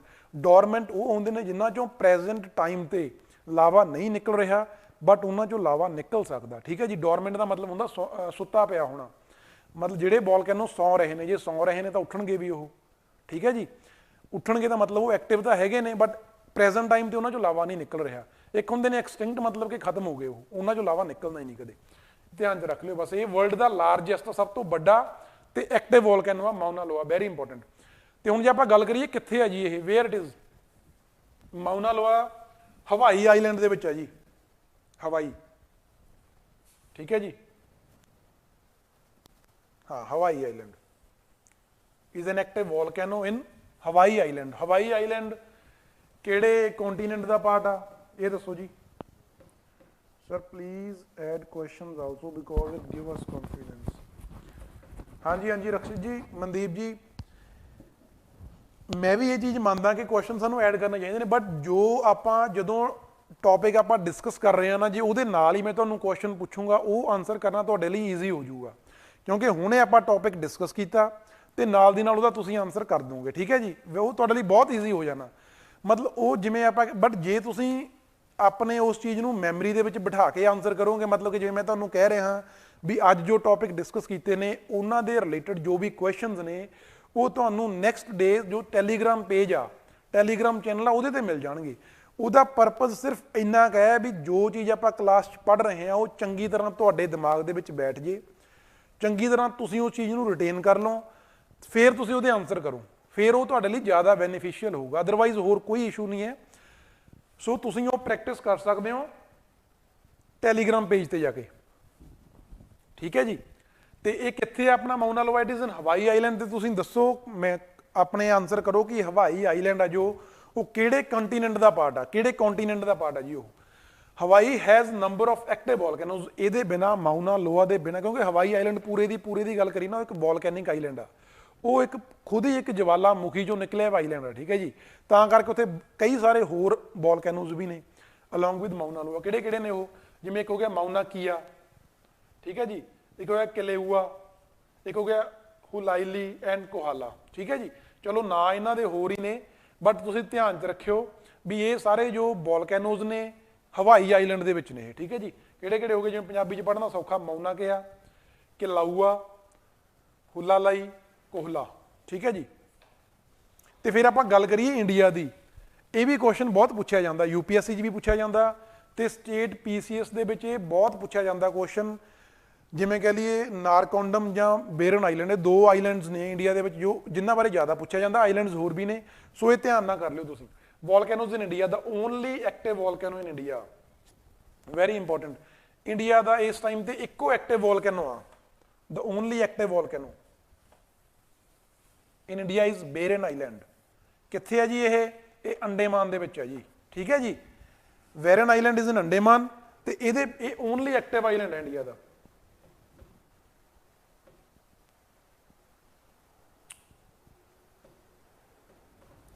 ठीक है जी। फिर अदर ਜਿਹੜੇ ਹੋਰ ਆਪਣੇ ਕੋਲੇ ਹੋਰ ਆਈਲੈਂਡਸ ਨੇ ਉਹ ਕਿਹੜੇ ਕਿਹੜੇ ਨੇ, ਜਿਵੇਂ ਆਪਾਂ ਵੋਲਕੈਨੋਜ਼ ਦੀ ਗੱਲ ਕਰ ਲਈਏ ਤਾਂ ਇੱਕ ਹੋ ਗਿਆ ਨਾਰਕੌਂਡਮ ਵੀ ਅੰਡੇਮਾਨ ਦੇ ਵਿੱਚ ਆ। ਠੀਕ ਹੈ ਜੀ, ਧਿਆਨ ਰੱਖਿਓ ਇਹ ਨਾਰਕੌਂਡਮ ਵੀ ਅੰਡੇਮਾਨ ਦੇ ਵਿੱਚ ਆ। ਤੇ ਫਿਰ ਆਪਾਂ ਗੱਲ ਕਰ ਲਈਏ ਬਾਰਾਤੰਗ ਵੀ ਅੰਡੇਮਾਨ ਦੇ ਵਿੱਚ ਆ। ਠੀਕ ਹੈ ਜੀ, ਧਿਆਨ ਰੱਖਿਓ, ਬਹੁਤ ਇੰਪੋਰਟੈਂਟ ਹੈ। ਫਿਰ ਆਪਾਂ ਗੱਲ ਕਰਦੇ ਹਾਂ ਡੈਕਨ ਟ੍ਰੈਪਸ ਸਾਡਾ ਜੋ ਦੱਖਣ ਵਾਲਾ ਏਰੀਆ ਨਾ ਇੱਧਰ ਵੈਸਟਰਨ ਕੋਸਟ ਦੇ ਨਾਲ, ਉਹ ਵੈਸਟਰਨ ਕੋਸਟ ਨਹੀਂ ਕਹਿ ਸਕਦੇ ਆਪਾਂ, ਵੈਸੇ ਗਾਂਹ ਵੀ ਚਲਿਆ ਜਾਂਦਾ, ਸੈਂਟਰ ਦੇ ਵਿੱਚ ਵੀ ਚਲਿਆ ਜਾਂਦਾ, ਬਟ ਜੋ ਦੱਖਣ ਵਾਲਾ ਏਰੀਆ ਹੈਗਾ ਮੇਨਲੀ ਮਹਾਰਾਸ਼ਟਰ ਦੇ ਵਿੱਚ, ਉਹਨੂੰ ਆਪਾਂ ਕਹਿੰਦੇ ਹਾਂ ਡੈਕਨ ਟ੍ਰੈਪ। ਉਹ ਸਾਰੇ ਦਾ ਸਾਰਾ ਏਰੀਆ ਵੋਲਕੈਨੋ ਦੇ ਵਿੱਚੋਂ ਹੀ ਨਿਕਲਿਆ ਹੋਇਆ, ਵੋਲਕੈਨੋ ਕਰਕੇ ਹੀ ਉਸ ਚੀਜ਼ ਦੀ ਕਹਿ ਲਓ ਗਰੋਥ ਹੋਈ ਆ, ਉਸ ਚੀਜ਼ ਦੀ ਡਿਵੈਲਪਮੈਂਟ ਹੋਈ ਆ, ਤਾਂ ਕਰਕੇ ਉਹ ਜੋ ਰੀਜਨ ਉਹ ਵੀ ਸਾਡਾ ਇੱਕ, ਉੱਥੇ ਵੀ ਵੋਲਕੈਨੋ ਸਾਨੂੰ ਮਿਲਦੇ ਨੇ। ਤੇ ਫਿਰ ਸਾਡੇ ਕੋਲੇ ਆ ਗਿਆ ਦਿਨੋਦਾਰ ਹਿਲਸ ਇਨ ਗੁਜਰਾਤ, ਤੇ ਫਿਰ ਸਾਡੇ ਕੋਲ ਆਉਂਦਾ ਦੋਸੀ ਤੇ ਤੋਸ਼ਮ, ਦੀਜ਼ ਬੋਥ ਆਰ ਇਨ ਹਰਿਆਣਾ। ਠੀਕ ਹੈ ਜੀ, ਧਿਆਨ ਰੱਖਿਓ, ਵੈਰੀ ਇੰਪੋਰਟੈਂਟ, ਤੇ ਇਹ ਸਾਰੇ ਤੁਹਾਨੂੰ ਪਤਾ ਹੋਣੇ ਚਾਹੀਦੇ ਨੇ। ਨਾਰਕੌਂਡਮ, ਬਾਰਾਤੰਗ, ਡੈਕਨ ਟ੍ਰੈਪਸ, ਦਿਨੋਦਾਰ, ਦੋਸੀ ਹਿਲਸ ਤੇ ਤੋਸ਼ਮ ਹਿਲਸ ਕਿਹੜੀ ਕਿਹੜੀ ਸਟੇਟ ਦੇ ਵਿੱਚ ਹੈ ਇਹ। ਠੀਕ ਹੈ ਜੀ, ਇਹ ਤੋਂ ਬਾਅਦ ਸਾਡਾ ਜੋ ਨੈਕਸਟ ਟੌਪਿਕ ਹੈ that is Digi Yatra, very important. Active volcano Barren island, ਹਾਂਜੀ ਮਨਦੀਪ ਜੀ, ਪੋਲੀਨੇਸ਼ੀਆ ਨਹੀਂ, ਨਾਰਥ ਅਮਰੀਕਾ ਦਾ ਹੀ ਹੈ ਜੀ ਇਹ, ਜੋ ਹਵਾਈ ਆਈਲੈਂਡ ਹੈ ਨਾ ਨਾਰਥ ਅਮਰੀਕਾ, ਜਾਂ ਆਪਾਂ ਸੈਂਟਰਲ ਅਮਰੀਕਾ ਦੇ ਕੋਲੇ ਵੀ ਇਸ ਚੀਜ਼ ਨੂੰ ਮੰਨ ਸਕਦੇ ਹਾਂ, ਸੈਂਟਰਲ ਅਮਰੀਕਾ ਦੇ ਜਾਂ ਪੈਸੀਫਿਕ ਓਸ਼ਨ ਦਾ ਪਾਰਟ ਹੈ ਇਹ, ਤੇ ਨਾਰਥ ਅਮਰੀਕਾ ਕੰਟੀਨੈਂਟ ਦੇ ਵਿੱਚ ਮੰਨਿਆ ਜਾਂਦਾ ਇਹਨੂੰ। ਠੀਕ ਹੈ ਜੀ, ਤੇ ਫਿਰ ਆਪਾਂ ਗੱਲ ਕਰੀਏ ਡਿਜੀ ਯਾਤਰਾ ਇਹ ਤੁਹਾਨੂੰ ਬਹੁਤ ਜਿਵੇਂ ਕਹਿ ਲਓ ਈਜ਼ੀ ਟੌਪਿਕ ਆ, ਬਟ ਇਦਾਂ ਦੇ ਟੌਪਿਕਸ ਪੇਪਰ ਦੇ ਵਿੱਚ ਮਿਲ ਜਾਂਦੇ ਨੇ, ਕਿਉਂਕਿ ਜੇ ਅਸੀਂ ਇਹਨੂੰ ਸਮਝਾਂਗੇ ਨਾ ਤੋਂ ਸਮਝਾਂਗੇ, ਇਹਦੇ ਬਹੁਤ ਸਾਰੇ ਮਤਲਬ ਨਿਕਲ ਸਕਦੇ ਨੇ। ਯਾਤਰਾ ਅਸੀਂ ਬੱਸ ਦੇ ਥਰੂ ਵੀ ਕਰਦੇ ਹਾਂ, ਟ੍ਰੇਨ ਦੇ ਥਰੂ ਵੀ ਕਰਦੇ ਹਾਂ, ਏਰੋਪਲੇਨਸ ਦੇ ਥਰੂ ਵੀ ਕਰਦੇ ਹਾਂ। ਠੀਕ ਹੈ ਜੀ, ਤੇ ਹੁਣ ਇੱਥੇ ਕਿਹੜੀ ਯਾਤਰਾ ਦੀ ਗੱਲ ਕਰ ਰਹੇ ਨੇ ਉਹ ਦੇਖਣਾ ਆਪਾਂ। Recently civil aviation ministry has launched Digi ਯਾਤਰਾ ਫੈਸਿਲਿਟੀ ਐਟ ਸਿਲੈਕਟਡ ਏਅਰਪੋਰਟਸ। ਪਹਿਲੀ ਗੱਲ ਤਾਂ ਇਹ ਸਾਡੀ ਜੋ ਸਿਵਲ ਏਵੀਏਸ਼ਨ ਮਿਨਿਸਟਰੀ ਆ ਨਾ, ਜਿਹਨੂੰ ਆਪਾਂ ਪੰਜਾਬੀ 'ਚ ਹਵਾਬਾਜੀ ਕਹਿ ਦਿੰਦੇ ਆ, ਮਤਲਬ ਜਿਹੜੀ ਸਾਡੀਆਂ ਏਅਰਲਾਈਨਸ ਦੇ ਨਾਲ ਕੰਸਰਨਡ ਆ, ਉਸ ਮਿਨਿਸਟਰੀ ਨੇ ਲਾਂਚ ਕੀਤਾ ਐਟ ਸਿਲੈਕਟਡ ਏਅਰਪੋਰਟਸ। ਤਾਂ ਮਤਲਬ ਆਪਾਂ ਮੰਨ ਸਕਦੇ ਹਾਂ ਵੀ ਏਅਰ ਟਰੈਵਲ ਦੇ ਨਾਲ ਰਿਲੇਟਡ ਹੈ ਜੀ ਇਹ। ਤੁਹਾਨੂੰ ਸਿੱਧਾ ਹੀ ਪੁੱਛਿਆ ਜਾ ਸਕਦਾ ਕਿ Digi Yatra recently has been launched it is related to air travel. ਠੀਕ ਹੈ ਜੀ, ਫਿਰ ਆਪਾਂ ਗੱਲ ਕਰੀਏ ਵਟ ਇਜ਼ ਡਿਜੀ ਯਾਤਰਾ, ਹੈ ਕੀ ਹੈ ਇਹ ਇੱਕ ਮੋਬਾਈਲ ਬੇਸਡ ਐਪਲੀਕੇਸ਼ਨ ਹੈ ਜੀ, ਤੇ ਜਿਹਦਾ ਕੰਮ ਕੀ ਹੈ to promote paperless airport entry facility. ਠੀਕ ਹੈ ਜੀ, ਮਤਲਬ ਕਿ ਹੁਣ ਜੇ ਆਪਾਂ 에ਅਰਪੋਰਟਸ ਦੇ ਜਿਹੜੇ ਨੇ ਵੀ ਟਰੈਵਲ ਕੀਤਾ ਜਾਂ ਆਪਾਂ ਕਰਦੇ ਹਾਂ, ਤਾਂ ਸਾਨੂੰ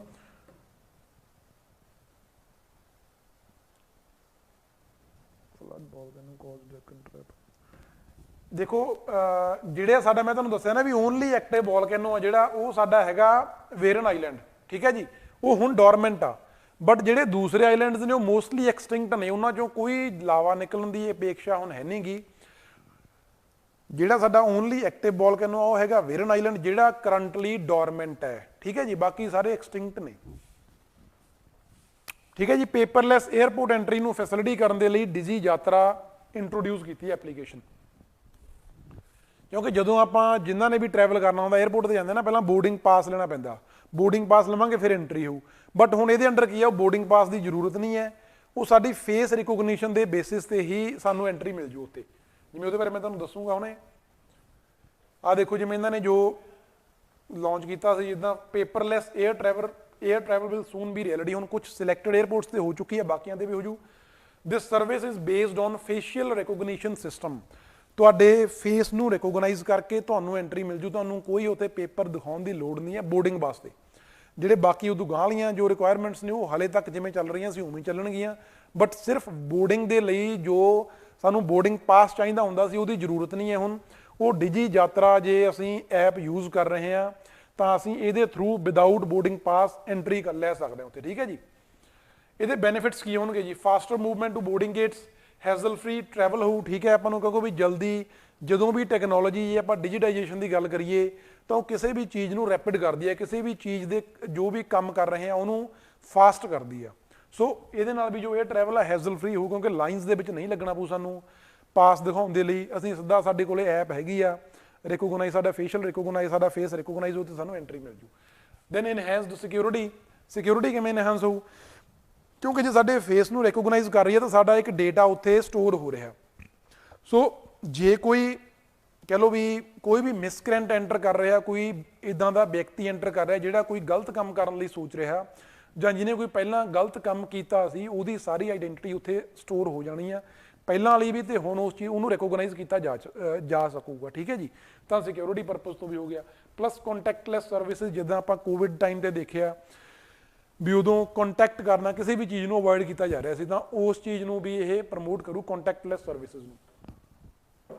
ठीक है जी, तो फिर साडा अज दा जो लास्ट टॉपिक है ਉਹਦੇ ਅੰਡਰ ਆਪਾਂ ਕੁਝ ਸਾਡੀਆਂ ਇੰਪੋਰਟੈਂਟ ਰਿਪੋਰਟਸ ਨੇ ਤੇ ਇੰਡਾਈਸਿਸ ਨੇ, ਉਹਨਾਂ ਬਾਰੇ ਗੱਲ ਕਰਾਂਗੇ ਜੀ। 2-3 ਰਿਪੋਰਟਸ ਮੈਂ ਮੇਨਲੀ ਅੱਜ ਮੈਂ ਲੈ ਕੇ ਆਇਆ ਤੁਹਾਡੇ ਲਈ, ਉਹ ਆਪਾਂ ਡਿਸਕਸ ਕਰਨੀ ਹੈ। ਮੇਨਲੀ ਜੋ ਵੀ ਇੰਟਰਨੈਸ਼ਨਲ ਲੈਵਲ ਦੀਆਂ ਰਿਪੋਰਟਸ ਹੁੰਦੀਆਂ ਨਾ, ਜਿਵੇਂ ਪਹਿਲਾਂ ਵੀ ਗੱਲ ਕੀਤੀ ਹੈ, ਉਹਨਾਂ 'ਚ ਆਪਾਂ ਦੇਖਣਾ ਕੀ ਹੁੰਦਾ ਵੀ ਇਸ ਰਿਪੋਰਟ ਨੂੰ ਕਿਹੜਾ ਇੰਸਟੀਚਿਊਟ ਲਾਂਚ ਕਰ ਰਿਹਾ, ਠੀਕ ਹੈ ਜੀ, ਕਿਹਨੇ ਪ੍ਰਿਪੇਅਰ ਕੀਤੀ ਹੈ ਰਿਪੋਰਟ ਇਹ। ਪਲੱਸ ਜੇ ਆਪਾਂ ਉਹਦੀ ਕੋਈ ਰੈਂਕਿੰਗ ਦੇ ਰਹੇ ਨੇ ਤਾਂ ਇੰਡੀਆ ਦੇ ਵਿਦ ਰਿਸਪੈਕਟ ਟੂ ਇੰਡੀਆ ਕੀ ਰੈਂਕਿੰਗ ਹੈ, ਉਹ 'ਚ ਇੰਪਰੂਵਮੈਂਟ ਹੋ ਰਹੀ ਹੈ ਜਾਂ ਨਹੀਂ ਹੋ ਰਹੀ, ਉਹ ਚੀਜ਼ਾਂ ਦੇਖਣੀਆਂ। ਪਲੱਸ ਕੁਝ ਇੰਪੋਰਟੈਂਟ ਰਿਪੋਰਟਸ ਨੇ ਜਿਨ੍ਹਾਂ ਦੇ ਸਾਨੂੰ ਪੈਰਾਮੀਟਰਸ ਵੀ ਪਤਾ ਹੋਣੇ ਚਾਹੀਦੇ ਨੇ। ਜਿਵੇਂ ਫਸਟ ਹੈ ਜੀ adaptation gap report, very important. ਜੇ ਅਸੀਂ ਇਹਨੂੰ ਨਹੀਂ ਪੜ੍ਹਿਆ ਤਾਂ ਇਹਦੇ ਨਾਂ ਤੋਂ ਸਮਝਣਾ ਸਾਨੂੰ ਥੋੜਾ ਜਿਹਾ ਔਖਾ ਹੋਊਗਾ। ਅਸੀਂ ਸਮਝ ਨਹੀਂ ਸਕਦੇ ਵੀ ਅਡੈਪਟੇਸ਼ਨ ਰਿਪੋਰਟ ਕਾਹਦੇ ਵਾਸਤੇ ਹੋ, ਇਹ ਕਿਸੇ ਚੀਜ਼ ਲਈ ਵੀ ਅਡੈਪਟੇਸ਼ਨ ਹੋ ਸਕਦੀ ਹੈ ਨਾ ਜੀ। ਇਹਨੂੰ ਪਬਲਿਸ਼ ਕੌਣ ਕਰਦਾ? ਪਹਿਲੀ ਗੱਲ UNEP, united nation environment programme ਇਹਨੂੰ ਪਬਲਿਸ਼ ਕਰਦਾ। ਤੇ it talks about adaptation in planning, financing and implementation to check the ongoing climate change. Climate change ਨੂੰ ਚੈੱਕ ਕਰਨ ਦੇ ਲਈ ਜਿਹੜੀ ਸਾਨੂੰ ਪਲਾਨਿੰਗ, ਫਾਈਨੈਂਸਿੰਗ ਤੇ ਮੈਨੇਜਮੈਂਟ ਨੂੰ ਅਡੋਪਟ ਕਰਨਾ ਚਾਹੀਦਾ ਸਾਨੂੰ, ਕੀ ਅਸੀਂ ਉਸ ਚੀਜ਼ ਨੂੰ ਅਡੈਪਟ ਕਰ ਚੁੱਕੇ ਹਾਂ ਕਿ ਨਹੀਂ ਕੀਤਾ, ਜਾਂ ਉਹਦੇ 'ਚ ਕੀ ਕਮੀਆਂ ਨੇ। ਠੀਕ ਹੈ ਜੀ, ਇਹ ਉਹਦੇ ਨਾਲ ਕੰਸਰਨ ਦਾ ਧਿਆਨ ਰੱਖਿਓ। ਫਿਰ ਜੇ ਆਪਾਂ ਗੱਲ ਕਰੀਏ UNEP ਦੀ, ਮੈਂ ਤੁਹਾਨੂੰ ਪਹਿਲਾਂ ਵੀ ਇੱਕ ਦਿਨ ਦੱਸਿਆ ਸੀ, UNEP ਵਾਜ਼ ਐਸਟੈਬਲਿਸ਼ਡ ਇਨ 1972। 1971 ਦੇ ਵਿੱਚ ਸਟਾਕਹੋਮ ਕਾਨਫਰੰਸ ਹੋਈ ਸੀ। ਠੀਕ ਹੈ ਜੀ, ਇਨਵਾਇਰਨਮੈਂਟ ਦੇ ਰਿਲੇਟਡ ਹੀ ਸੀ ਉਹ। ਉਸ ਕਾਨਫਰੰਸ ਦੇ ਅੰਡਰ UNEP ਨੂੰ ਬਣਾਇਆ ਗਿਆ ਸੀ, ਪ੍ਰਪੋਜ਼ ਕੀਤਾ ਗਿਆ ਸੀ। 1972 'ਚ ਇਹਨੂੰ ਬਣਾਤਾ ਤੇ ਇਹਦਾ ਹੈੱਡਕੁਆਟਰ ਹੈਗਾ ਜੀ ਨੈਰੋਬੀ ਇਨ ਕੀਨੀਆ, ਵੈਰੀ ਇੰਪੋਰਟੈਂਟ। ਠੀਕ ਹੈ ਜੀ, ਬਸ ਇਹਦੇ ਬਾਰੇ ਸਾਨੂੰ ਇੰਨਾ ਹੀ ਕਰਨ ਦੀ ਲੋੜ ਹੈ। ਇਹਨੇ ਕੋਈ ਰੈਂਕਿੰਗ ਨਹੀਂ ਦੇਣੀ, ਇਹਨੇ ਸਿਰਫ ਦੱਸਣਾ ਵੀ ਅਸੀਂ ਕਿੰਨਾ ਕੁ ਪ੍ਰੀਪੇਅਰਡ ਹਾਂ, ਜਾਂ ਅਸੀਂ ਜੋ ਅਡੈਪਟੇਸ਼ਨ ਦੇ ਲਈ ਸਾਨੂੰ ਜੋ ਪਾਲਿਸੀਜ਼ ਅਡੋਪਟ ਕਰਨੀਆਂ ਚਾਹੀਦੀਆਂ ਨੇ ਉਹ ਕਰ ਰਹੇ ਹਾਂ ਕਿ ਨਹੀਂ ਕਰ ਰਹੇ to fight the climate change. ਠੀਕ ਹੈ ਜੀ, ਤੇ ਨੈਕਸਟ ਸਾਡਾ ਜੋ ਇਹਦੇ ਅੰਡਰ ਟੌਪਿਕ ਹੈ that is global gender gap index, very important. ਇਹਨੂੰ ਪਬਲਿਸ਼ ਕੌਣ ਕਰਦਾ ਜੀ? It is published by World Economic form.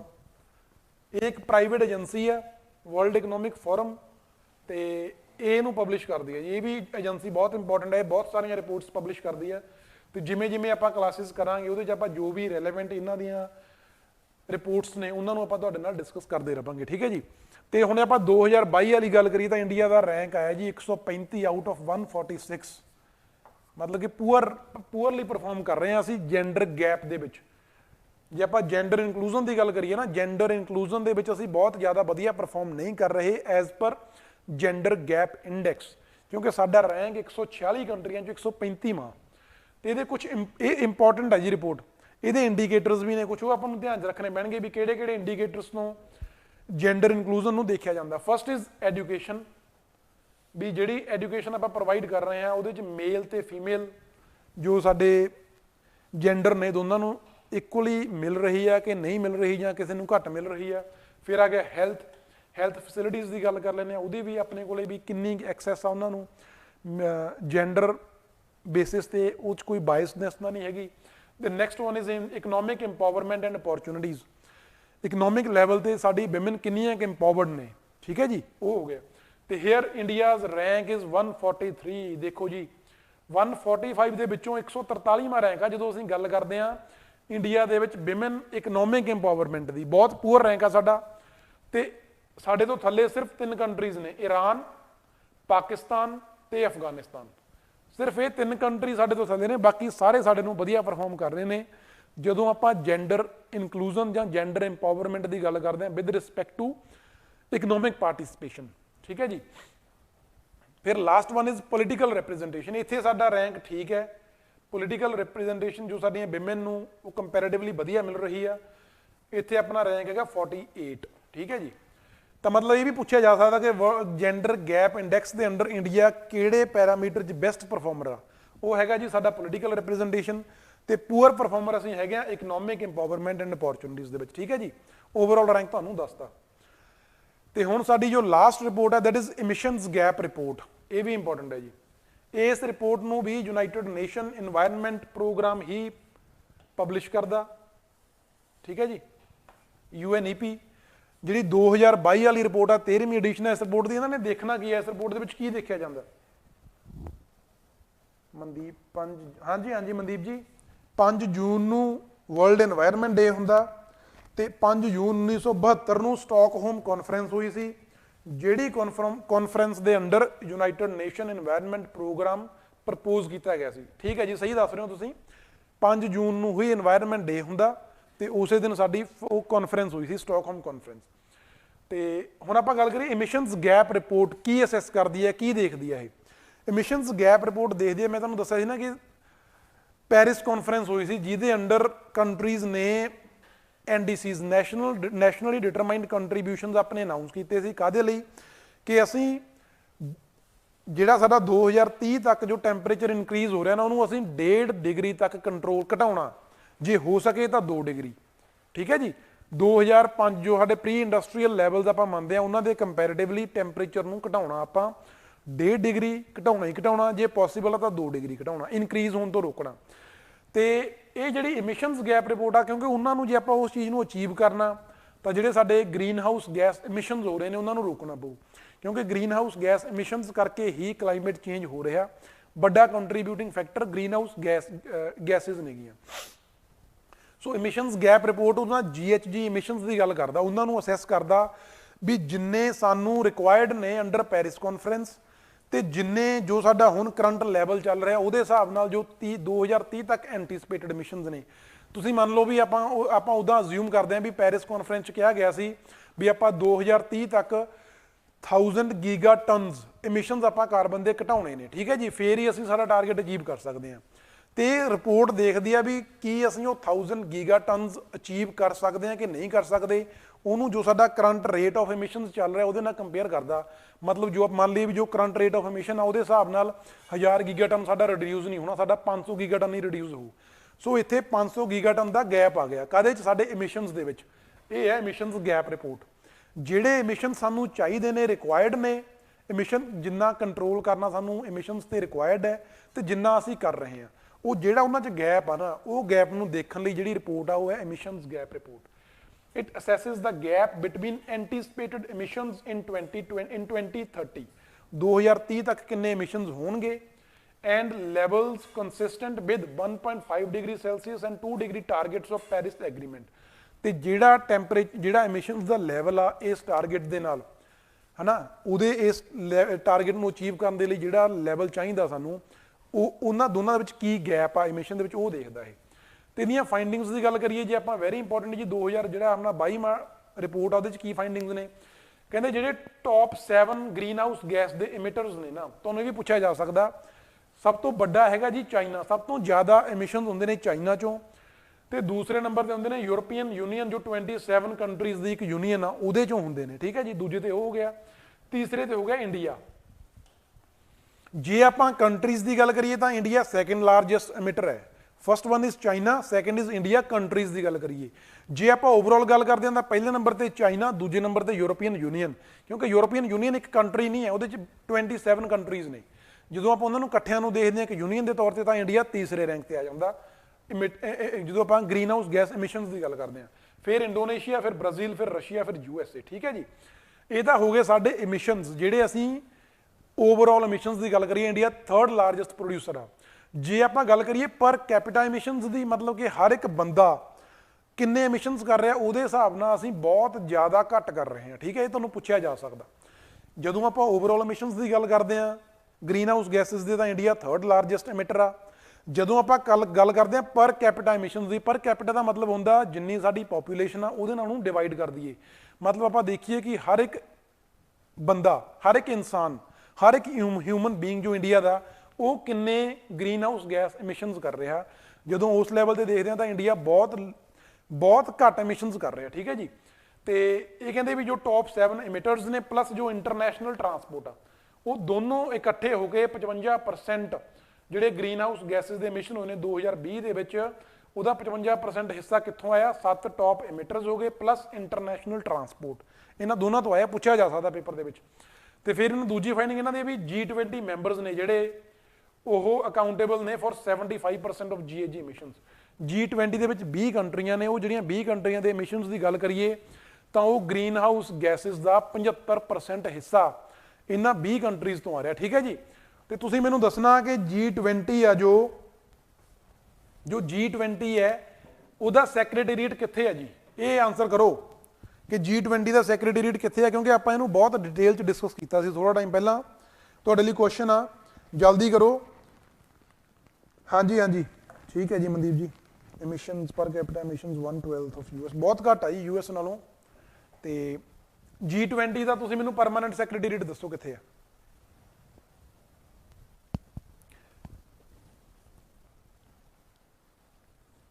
ਬਈ ਇਹਦੇ ਬਾਅਦ ਆਪਾਂ ਕਲਾਸ ਖਤਮ ਕਰਨੀ ਹੈ, ਜਲਦੀ ਇਹਦਾ ਆਨਸਰ ਕਰੋ। G20 ਦਾ ਪਰਮਾਨੈਂਟ ਸੈਕਟਰੀਏਟ ਕਿੱਥੇ ਆ? ਚਲੋ ਤੁਸੀਂ ਆਨਸਰ ਕਰੋ, ਆਪਾਂ ਇਹਨੂੰ ਨੈਕਸਟ ਕਲਾਸ 'ਚ ਆਪਾਂ ਸਾਡੀ ਜੋ ਪੰਜਾਬ ਜੀਕੇ ਦੀ ਕਲਾਸ ਆ ਉਹਦੇ 'ਚ ਡਿਸਕਸ ਕਰਾਂਗੇ। ਗਾਈਜ਼ ਮੈਂ ਤੁਹਾਨੂੰ ਦੱਸਾਂ ਅੱਜ ਦਾ ਪੰਜਾਬ ਦਾ ਜੀਕੇ ਕਲਾਸ ਦਾ ਜੋ ਟੌਪਿਕ ਹੈ ਨਾ ਸਿੱਖ ਹਿਸਟਰੀ ਬਾਰੇ ਆ, ਤਾਂ ਉਹਦੇ 'ਚ ਮੈਂ ਤੁਹਾਨੂੰ ਗਰੰਟੀ ਨਾਲ ਕਹਿੰਦਾ ਕਿ ਬਹੁਤ ਨਵੇਂ ਫੈਕਟਸ ਤੁਹਾਨੂੰ ਪਤਾ ਲੱਗਣੇ ਨੇ ਜਿਹੜੇ ਤੁਸੀਂ ਸ਼ਾਇਦ ਨਹੀਂ ਸੁਣੇ ਹੋਣਗੇ ਤੇ ਪੇਪਰ ਲਈ ਬਹੁਤ ਰੈਲੇਵੈਂਟ ਨੇ, ਠੀਕ ਹੈ ਜੀ। ਸੋ ਮੇਕ ਸ਼ੋਰ ਤੁਸੀਂ ਉਹ ਕਲਾਸ ਨੂੰ ਜ਼ਰੂਰ ਦੇਖੋ ਤੇ ਜਿਹੜੇ ਵੀ ਤੁਹਾਡੇ ਹੋਰ ਕੋਈ ਫਰੈਂਡਸ ਨੇ ਉਹਨਾਂ ਨਾਲ ਵੀ ਸ਼ੇਅਰ ਕਰ ਦਿਓ। 5-7 ਮਿੰਟਾਂ 'ਚ ਆਪਾਂ ਸਾਡੀ ਕਲਾਸ ਸਟਾਰਟ ਕਰਨ ਲੱਗੇ ਹਾਂ ਪੰਜਾਬ ਜੀਕੇ ਦੀ। ਉਹ ਅੱਜ ਵਾਲੀ ਕਲਾਸ ਸਾਡੇ ਪੇਪਰ ਲਈ ਬਹੁਤ ਰੈਲੇਵੈਂਟ ਹੋਣੀ ਆ, ਬਹੁਤ ਇੰਪੋਰਟੈਂਟ ਆ ਉਹ, ਚਾਹੇ ਪੰਜਾਬ ਦਾ ਕੋਈ ਵੀ ਪੇਪਰ ਆ, ਕਿਉਂਕਿ ਉਹ 'ਚ ਬਹੁਤ ਨਵੇਂ ਫੈਕਟਸ ਤੁਹਾਨੂੰ ਪਤਾ ਲੱਗਣੇ ਅੱਜ, ਠੀਕ ਹੈ ਜੀ। ਜੇ ਪਤਾ ਹੋਣਗੇ, ਥੋੜੇ ਬਹੁਤ ਪਤਾ ਹੋਣਗੇ, ਜਿਵੇਂ ਕਹ ਲਓ ਉਹਨਾਂ ਨੂੰ ਪੂਰੀ ਡਿਟੇਲ 'ਚ ਤੁਹਾਨੂੰ ਪਤਾ ਲੱਗ ਜੂ ਅੱਜ। ਸੋ ਕਲਾਸ ਨੂੰ ਜ਼ਰੂਰ ਦੇਖਿਓ ਤੇ ਆਪਣੇ ਫਰੈਂਡਸ ਨਾਲ ਵੀ ਸ਼ੇਅਰ ਕਰ ਦਿਓ, ਠੀਕ ਹੈ ਜੀ। ਮਨਦੀਪ ਜੀ ਤੁਹਾਡਾ ਆਨਸਰ ਠੀਕ ਹੈ। G20 ਦਾ ਕੋਈ ਪਰਮਾਨੈਂਟ ਸੈਕਟਰੀਏਟ ਨਹੀਂ ਹੈ ਜੀ, ਤੇ ਇਹਦਾ current chair India, very important. ਇਹਦੇ ਬਾਰੇ ਆਪਾਂ ਵੈਸੇ ਅੱਜ ਹੀ ਕੱਲ ਆਪਾਂ ਇਹਦੀ ਪ੍ਰੈਜ਼ੀਡੈਂਸੀ ਅਸਿਊਮ ਕੀਤੀ ਆ, ਬਟ ਇਹਦੇ ਬਾਰੇ ਪਹਿਲਾਂ ਆਪਾਂ ਡਿਟੇਲ 'ਚ ਡਿਸਕਸ ਕਰ ਚੁੱਕੇ ਹਾਂ, ਠੀਕ ਹੈ ਜੀ। ਉਹ ਵੀਡੀਓ ਤੁਸੀਂ ਦੁਬਾਰਾ ਦੇਖ ਲਿਓ, ਬਹੁਤ ਇੰਪੋਰਟੈਂਟ ਆ, ਉਹਦੇ 'ਚੋਂ ਕੁਐਸਚਨ ਜ਼ਰੂਰ ਪੁੱਛਿਆ ਜਾਊਗਾ ਇਸ ਵਾਰੀ ਪੇਪਰ। ਚਲੋ ਠੀਕ ਹੈ ਜੀ, ਥੈਂਕ ਯੂ ਜੀ। ਅਗਲੀ ਕਲਾਸ ਜ਼ਰੂਰ ਆਇਓ ਸਾਰੇ ਜਣੇ।